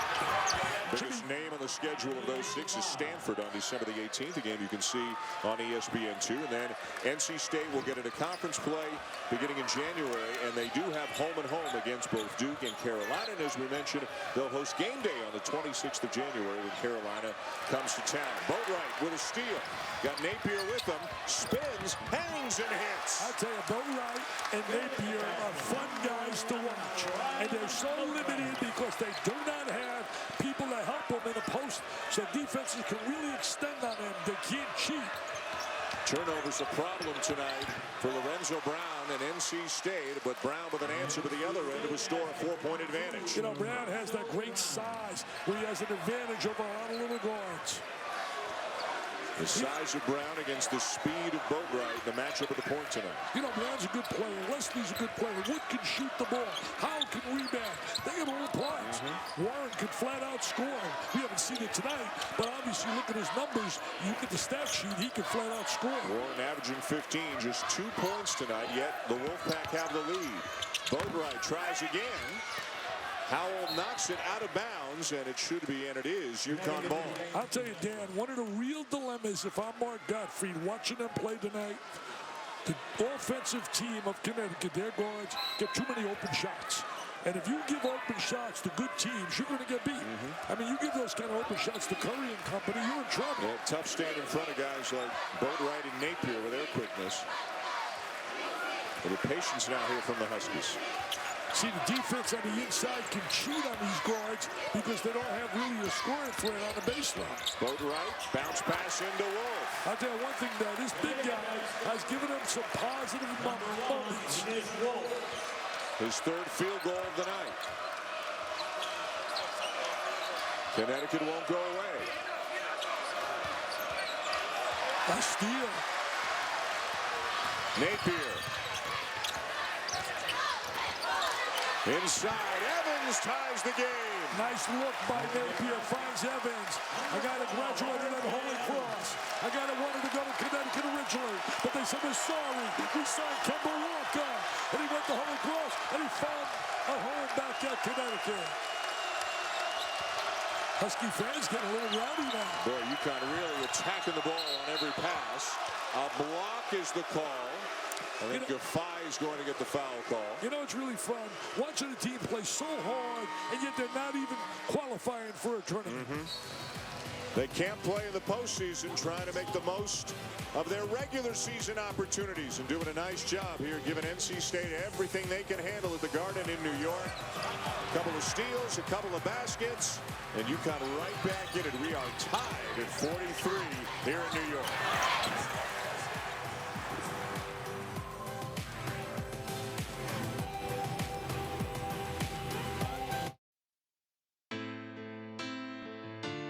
Cancer has impacted my life with my dad that was diagnosed with prostate cancer back in 1997. He is fully recovered, and it's only by the help of all the volunteers, all the money that's been raised for cancer research, just giving him an opportunity, a second life. So we really want to thank the Jimmy V Foundation for giving us opportunity to be here, but also giving an opportunity for victory over this deadly disease. And it's something, as you say, that everybody's been touched by. My dad is a prostate cancer survivor. When he was diagnosed, he didn't know anybody who had the disease. Jim Calhoun had just gone through it, and Jim Calhoun called up my dad and talked to him and told him some of the things he was going to go through and really helped make him feel better through the process. Jim Calhoun's recovered from so much. I'm so blessed that my dad has recovered. It's touched you and your family. We're all here for the same reason, and that's to raise money to try to beat this disease. And that's why we got to call 1-800-4-JIMMY-V. Scott Wood, another three. That's like a layup to him. The way he squares his body, it's like a layup. Making the most of his limited minutes tonight. He's had some foul trouble, but when he's been out there, he's been knocking them down. Oh, look at this. They came out of the man-to-man, going to his zone right now. Napier and Boatwright got to get some good looks against this.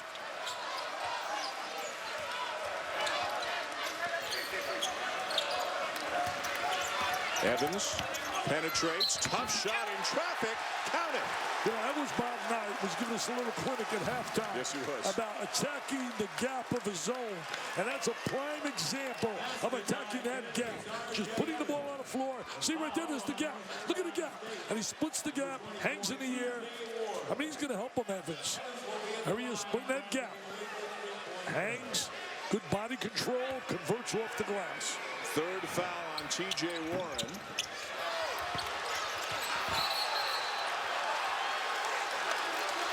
The Connecticut kids playing their hearts out.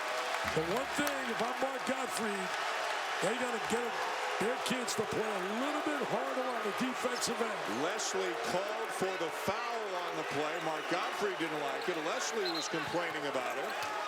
He's got to be careful now. He's had technicals throughout his career. The call was that Leslie bumped Evans out of bounds. Had a technical on him against Oklahoma State. Ended up being his fifth foul. Another off-balance shot by Evans, and the rebound down to Howell. Nice shot fake by Wood. Now he'll put it up. And Wolf down with the rebound. UConn looking to run. Boatwright one-on-one switches hands and draw. No, it's a travel. A travel on Ryan Boatwright. Tell you what, they don't call out travel in this building too often. Not in the NBA, man. I didn't see the travel right there. A little showtime. Let's see right here. Change. Ooh, baby. Well, I like it on the, I think it might have been on the little stutter step before he switched hands on the dribble. So quick, man. Quick. There is some quickness in this game tonight between Napier, Boatwright, Purvis. Right there, kind of let the ball drift on him a little bit. Went through a little left, right, left stutter step.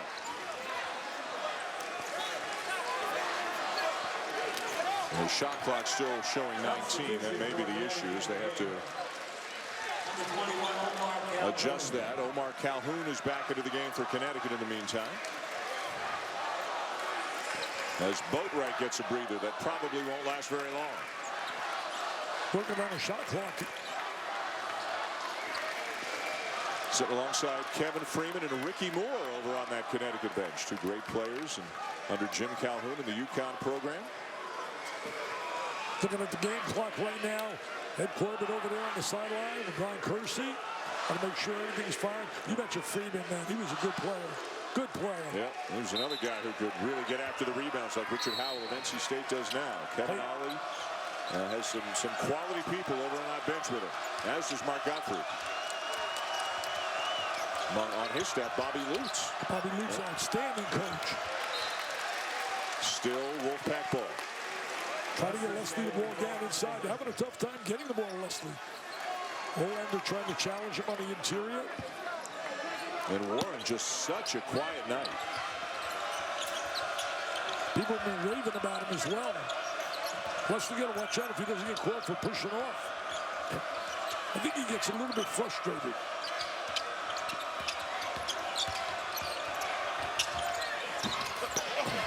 Offensive rebound, Howell knocked away. Brown's got it and forces it up and in off the glass. Boy, what a battle it is around the rim.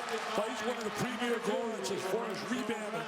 With his size, his athleticism, he gives you an extra dimension on the floor. See, I think they're too passive defensively on the perimeter. I really do. Crowd wanted to travel on Gaffey. Walsh with a Wolf knocks down a 15-footer. Enish Wolf now with 4 baskets on the night. He's making a big guy version of what we saw in Kentucky with the good posting against Maryland. Unbelievable. I mean, this guy's not supposed to be so productive. You look at the box score, look at the stat sheet. Wolf comes into the game averaging 3 points per game in about 12 minutes. And he's got 8 points tonight. He looks over at Kevin Allen and said, Coach, give me some PT playing time. Yep. I can play, Coach. You know who appreciates this? A guy sitting right to our left, a former UConn big man, Jake Voskuhl, probably enjoying what Enish Wolf's doing tonight. I mean, Jake ended up having a good NBA career. Pretty nice stroke from 15 feet away for the lefty. They don't want to go away. It looks like North Carolina State's going to really make that run, and all of a sudden Connecticut comes back with a big basket. NC State ball. Scott Wood, sensing the arms of the defender were extended, tried to swing his arms up into them to draw the foul. You get that call a lot in the NBA. You don't get it as much. You don't see it as much in college. Mark Gottfried, Alabama, played down there, went to the Elite Eight while coaching down there, got beat by Connecticut. The year that Connecticut won the national championship, 2004. Tyler Lewis giving Lorenzo Brown a breather at the point right now. That was the Okafor years. I'm really surprised. I thought Okafor was going to be a much better pro. Howell driving, spinning. And then a foul committed by Warren. Just silly basketball right there. Unnecessary. Was it Warren? It was. It's T.J. Warren, and it's his 4th foul day. That was the drive to the goal.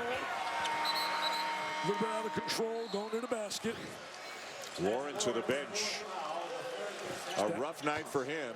Meanwhile, Lorenzo Brown getting worked on. Maybe a cramp or... Either something with the ankle or maybe more likely a cramp in his calf as they work on him, and he's back up and walking back to his seat on the bench now.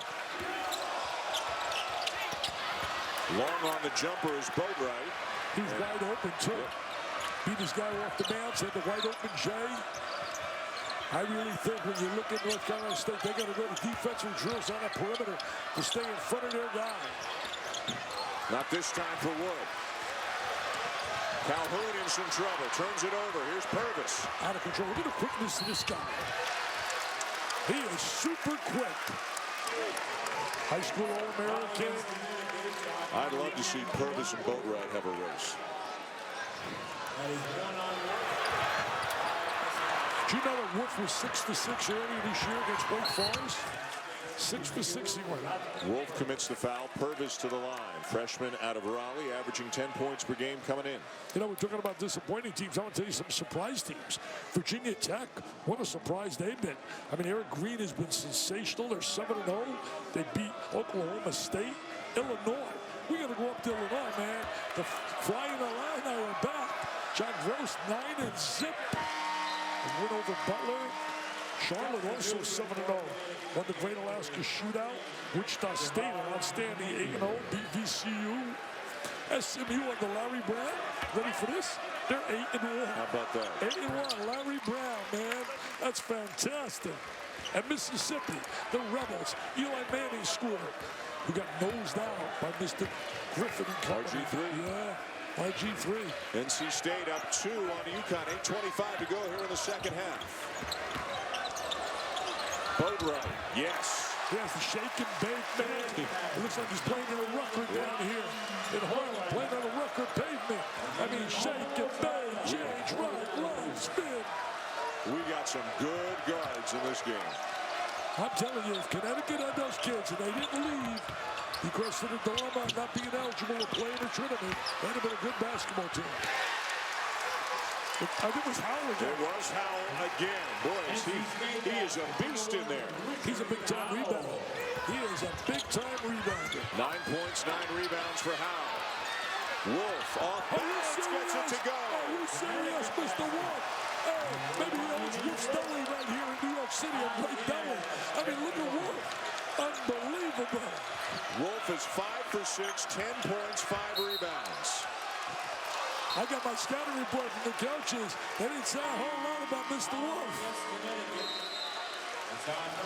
Kevin Ollie giving the big guys some run, and it's paying off for him.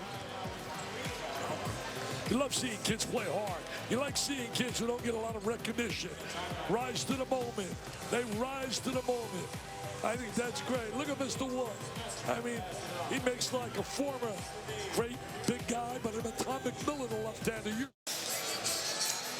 Tomorrow night, 2 of our 3-C stars face each other as Brittany Griner, which of course on the inside leads number 3 Baylor against Skylar Diggins and number 5 Notre Dame. The game taking place in South Bend, and the action begins at 7 Eastern on ESPN2. Also Delaware against Rhode Island on ESPN3. For more on the women's 3-C, log on to ESPNW.com.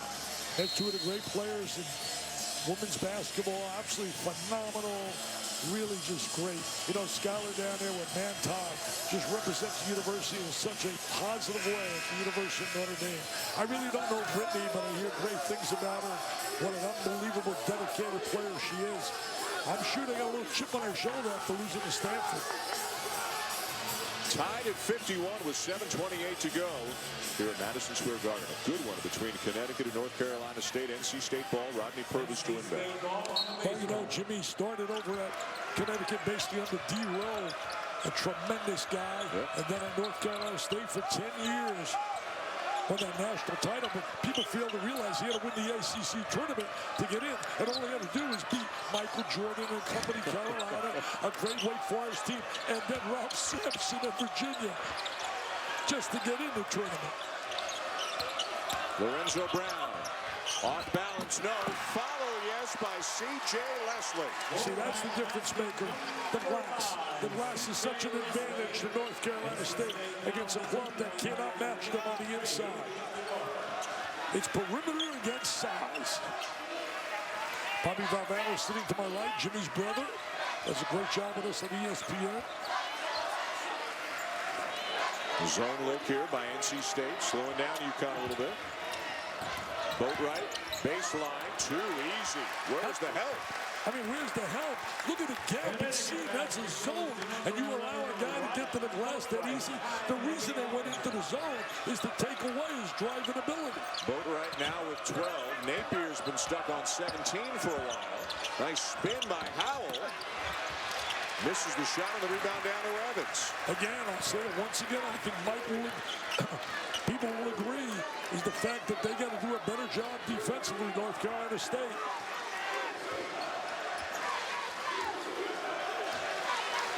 Boatwright hollering out a play.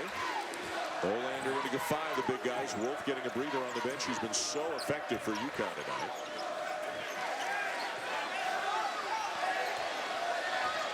Shot clock at 5. Boatwright in some trouble, forces it up. Brown got a piece of it, and it's Wolfpack ball. Not a good possession there for the Huskies. Now, poor job offensively right there, not executing really well. Look, Kevin Ollie, 13 years in the NBA. 6 of them, he told me, today. He said, I had to fight for survival. Gets so much credit as a teammate, a leader. And now in his first year as a head coach with UConn at 6-1. Boston, New Mexico, Steve Wolfpack's club. Leslie is fouled before the shot. Their only loss was down in that tournament they played over in Virgin Islands. Paradise Jam, they lost to New Mexico. New Mexico, by the way, Steve Alford's son. Remember this. Bryce Alford, first high school game, 47 points committed to his daddy. He can shoot like dad, huh? Oh, he can shoot it like Papa, they say. And Papa was as good as he gets shooting a jump shot. Defy out, Daniels back in, and Leslie to the line for 1-1. Fourth foul on Defy. Tell you, Leslie was so good when he got into the tournament last year. He really was so productive. Yeah. And a double-double tonight for one of the most talented players around. Now 11 points and 11 rebounds for Leslie, and NC State on top by 2. It's been a real tenacious battle. Now let's see if they can match him on these guards. They haven't been able to handle him all night. The triple threat position, trying to beat you up the bounce.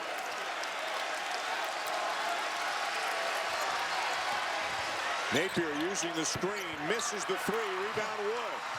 2-on-1 now. Bounce pass.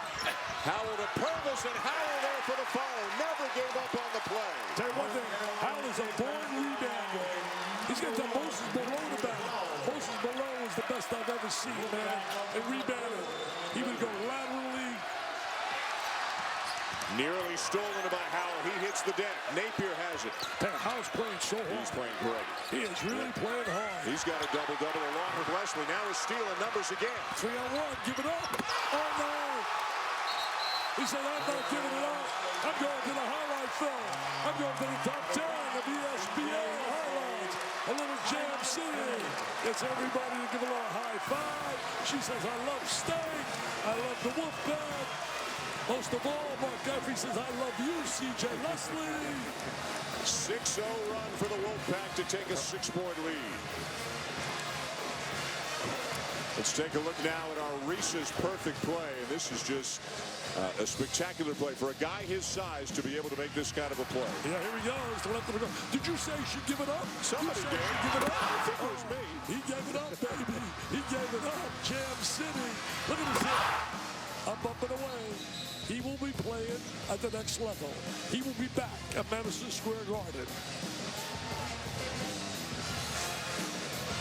Boy, Otto Porter in game 1 with Georgetown, and then C.J. Leslie here in this game. Both guys about 6'8", 2 of the most talented forwards in the country. Both guys can do so many different things. You know, Otto Porter's a guy that was not really a big-time recruit, didn't have the big-time reputation. Great story on him in USA Today. Let's see what kind of a response Kevin Ollie's Huskies have. This is a danger zone for them. They got to really put some points on the board. Let's see how they respond. They're going to respond with one of their guards.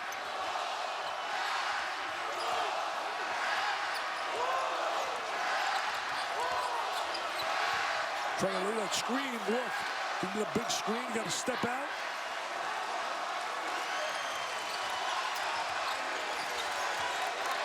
Shot clock running down again. Tell Wolf run around laying some screens. And a foul on Lorenzo Brown to send us to a timeout here in New York. Well, we're going to watch one of the big guys. We're going to watch Mr. Leslie. Here he is. Up, up, and away. He's the elevator man. He's a rising superstar. ESPN's exclusive presentation of college basketball is presented by Corona Extra, proud supporter of the V Foundation, and in part by the Samsung Galaxy S3. The next big thing is here.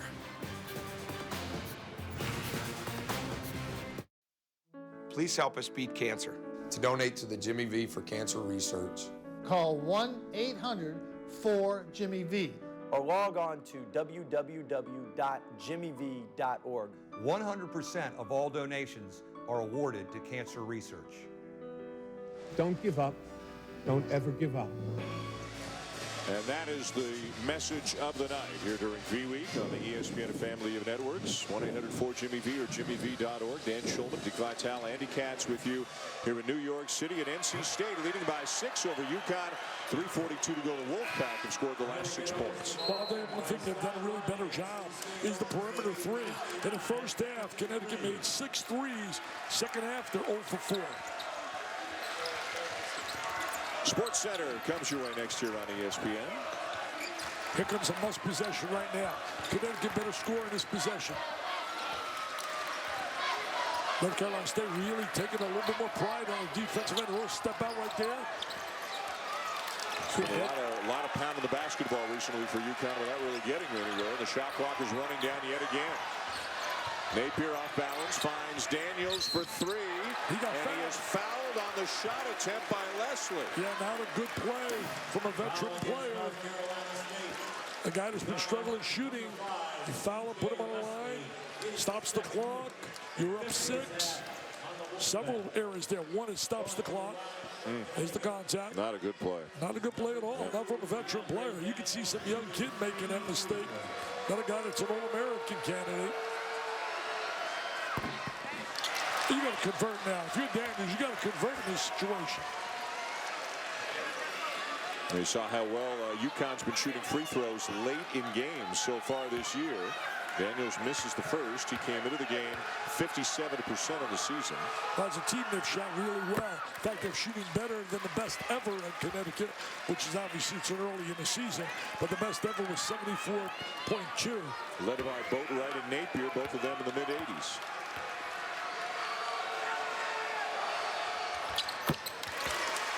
Two of 3 and a 4-point game. Kind of back in the game. Looks like going a little trap here. Trying to go to a little half-court trap. And he rotate back in a straight man-to-man. They're going to block out inside on Howell.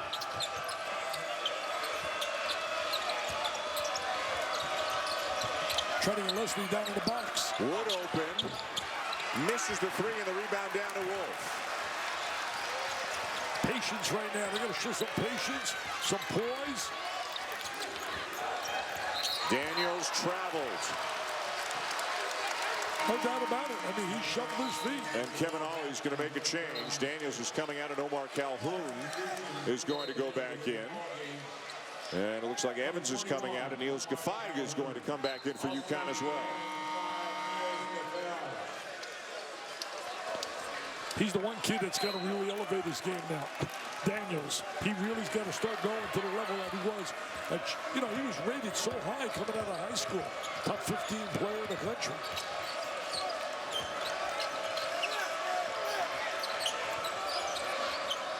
Trying to show some patience here. With their options, they want to get the ball to Leslie down in the box. Brown back to Purvis. Leslie asking for it. Defended by Gaffai. Instead, it's Howell over Wolf, and it rolls off the rim. But it bounces right to Leslie. What a break. Got a tremendous break. Took advantage of it. And Leslie just flushed it. He just flushed it. Put it away. UConn down 6, less than 2 minutes to go. Size has been the difference maker. Size on the interior, the big guys. They need it, and they get it from Boatwright. That's the first 3 they made here in the second half. Made 6 in the first half. Big 3 by Boatwright. Brown being chased. Retains possession and gets it back. Almost got that deflection from the rear. Jimmy V was a great teacher at. Where do you go? Leslie again on the block? Well, Leslie's a guy, you got to be careful of winning offensive rebound on a big shot. Nice look. Count it! Great 2-man play right there. That is scoring execution and being efficient. Tell you who'd have loved that play. The late Rick Majerus, our buddy. Sunday sent our sympathy out to his sisters, his family, everything. He used to love this high percentage basketball. A teacher, motivator.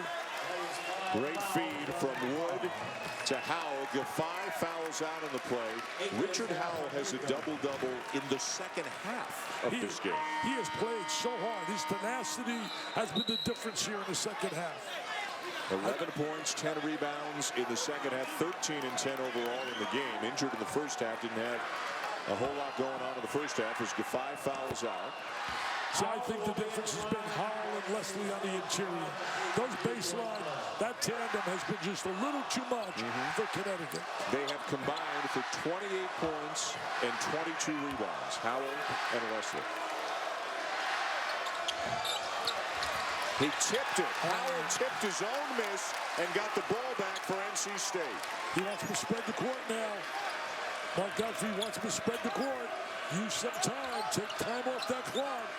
Boy, what a huge play that was. Yeah, big time play right there.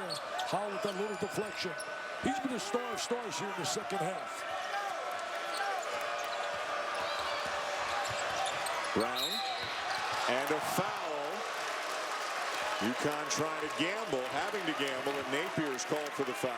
His fourth, and that'll send Lorenzo Brown to the free throw line. You know, his kids came to play, great effort, but you got to have some size inside. And right now, they're limited on the interior. North Carolina State battling, took advantage of the big guys inside. Brown makes the front end. Should be an interesting year in that ACC. You're not conceding anything, I'm telling you this. You look at Duke, even North Carolina, I'm telling you now, they're a lot better than what you and I saw down there in Indiana, because Indiana is for real, man.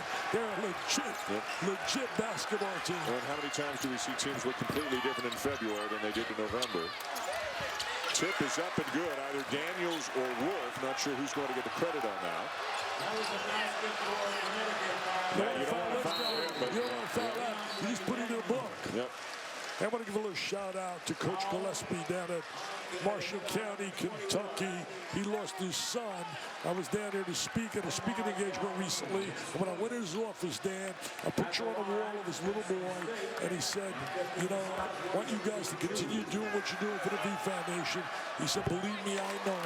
I lost my little boy, 8 years old, Gunnar Gillespie. And, you know, you see the face and the pain of a dad, what they have to go through. As he told me, he said, people have no idea. It's 24/7. It tears your heart watching your little guy battle that disease.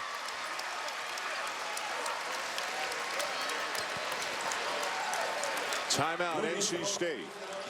Jimmy V week coming to an end. This is the Jimmy V Classic. You can see the jerseys being worn by the Wolfpack with the V logo on the back. And don't ever give up. The message of Jim Valvano on the back of every Wolfpack player's jersey. I'll tell you one thing. They didn't give up tonight. They had a battle and battle and battle to get this W. This was not Cupcake City. Catch an NBA doubleheader tomorrow night here on ESPN at 8 o'clock Eastern Time. It'll be the Denver Nuggets and the Atlanta Hawks. And then the late game has Dallas taking on the Clippers. NBA Wednesday presented by State Farm. Coverage starts with Kia NBA Countdown at 7:30 Eastern on ESPN. You know, you took Denver and George Karl. There was no one as close to Rick Majerus as George Karl. He felt like he's lost a brother, man. He's just so close with him. I tell you, the great articles I've read on Rick, Bernie Nicholas in St. Louis, our own Gene Wojciechowski right here at ESPN, Dan Hoffman today in the Milwaukee Journal, Mike DeCourcy, incredible stories about him, the person that he was about, his love for the game. One of the great minds in basketball, Absolutely. one of the great coaches that we've had in many, many years. Napier. And he fouled him. Wow. Oh, if that went down, looking for a post. And Mark Godfrey can't believe it. First they gamble, and then they foul when they don't need to do either one of those things with 20 seconds left. You can't make those kind of bonehead plays and be a team that's going to be a contender for the national championship. You don't make those mistakes. Now, I'll tell you what, this game's not over. He converts here. This gets interesting. And he's a good free throw shooter, as you can see, 86% on the season.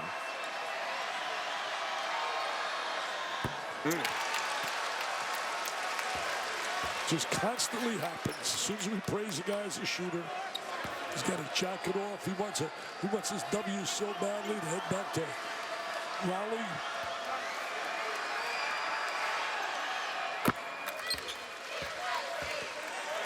Big miss on the first one. Even if he makes this last one, still a two-possession game. Absolutely. He makes all three. We got a one-possession game.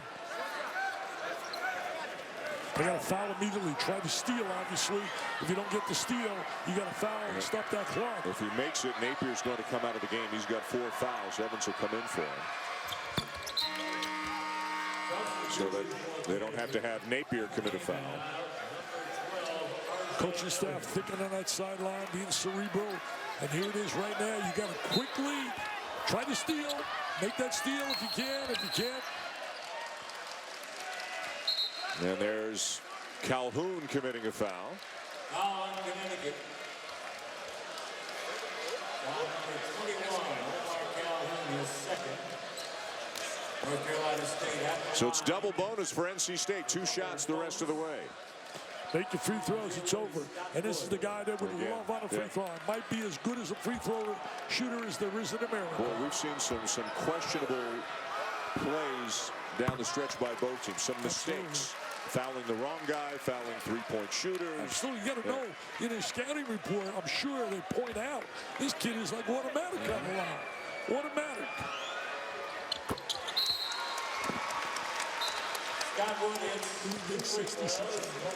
And a timeout taken by Mark Gottfried. If NC State goes on to win this game, Dick, one of the biggest reasons why is going to be what Richard Howell has done. And I remember the injury that he suffered in the first half right there, clocked on top of the head by his own teammate, C.J. Leslie. They worked on his neck at the end of the first half and through halftime. And then, Dick, he came out like a man possessed in the second half. Yeah, he really was a glass eater. He worked the glass. He was tenacious. He wanted the ball. Strong, very physical. His problem all year is foul trouble. I want you right now with the deflection. That was a big, big play. The deflection and keep the possession with them. Did a terrific job. You know, we talked about Wood being a great free throw shooter. How about making 66 in a row and unbelievable breaking J.J. Redick's mark of 54 in a row? That's pretty good free throw shooting. Not bad. I would think you'd highlight that in a scouting report, and the kid's got to understand that. UConn battled hard, led for much of the first half, back and forth for most of the second half, and then eventually, on about 3-4 plays in a row, the size of NC State, Howell and Leslie on the inside just kind of was a little bit too much at times for UConn, and that's given NC State this advantage.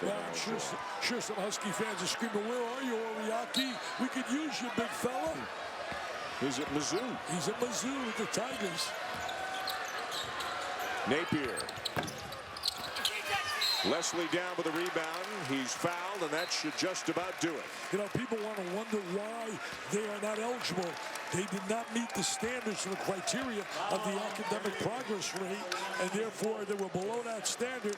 As you look at Jim Calhoun right here, Jim had such a battle. People didn't realize this. In May, he had actually a polyp removed from his lung that was cancerous.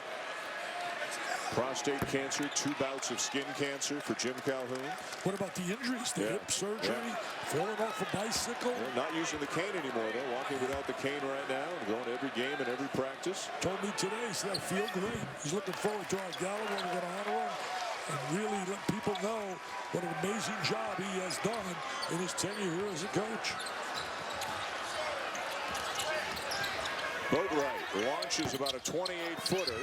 Tip back up, no good. Back out to Boatwright, another 3. This one will go, but less than a second to go.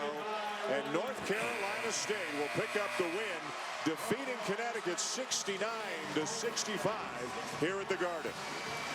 Well, the difference was the big guy inside. I thought Howell was a difference maker, as was C.J. Leslie. The guards really did a great job for Connecticut. Kept them in the game. They battled and battled and battled. But ultimately, the Goliaths won the game. 69-65, Wolfpack over the Huskies. Coming up next, it's SportsCenter here on ESPN. For Dick Vitale, Andy Katz, and our entire crew, I'm Dan Schulman to say thanks for joining us on a night where we honor Jim Valvano and his dream of defeating cancer. I urge all of you, to enjoy your life, the precious moments you have. To spend each day with some laughter and some thought, to get your emotions going. To be enthusiastic every day. to keep your dreams alive. Don't give up. Don't ever give up.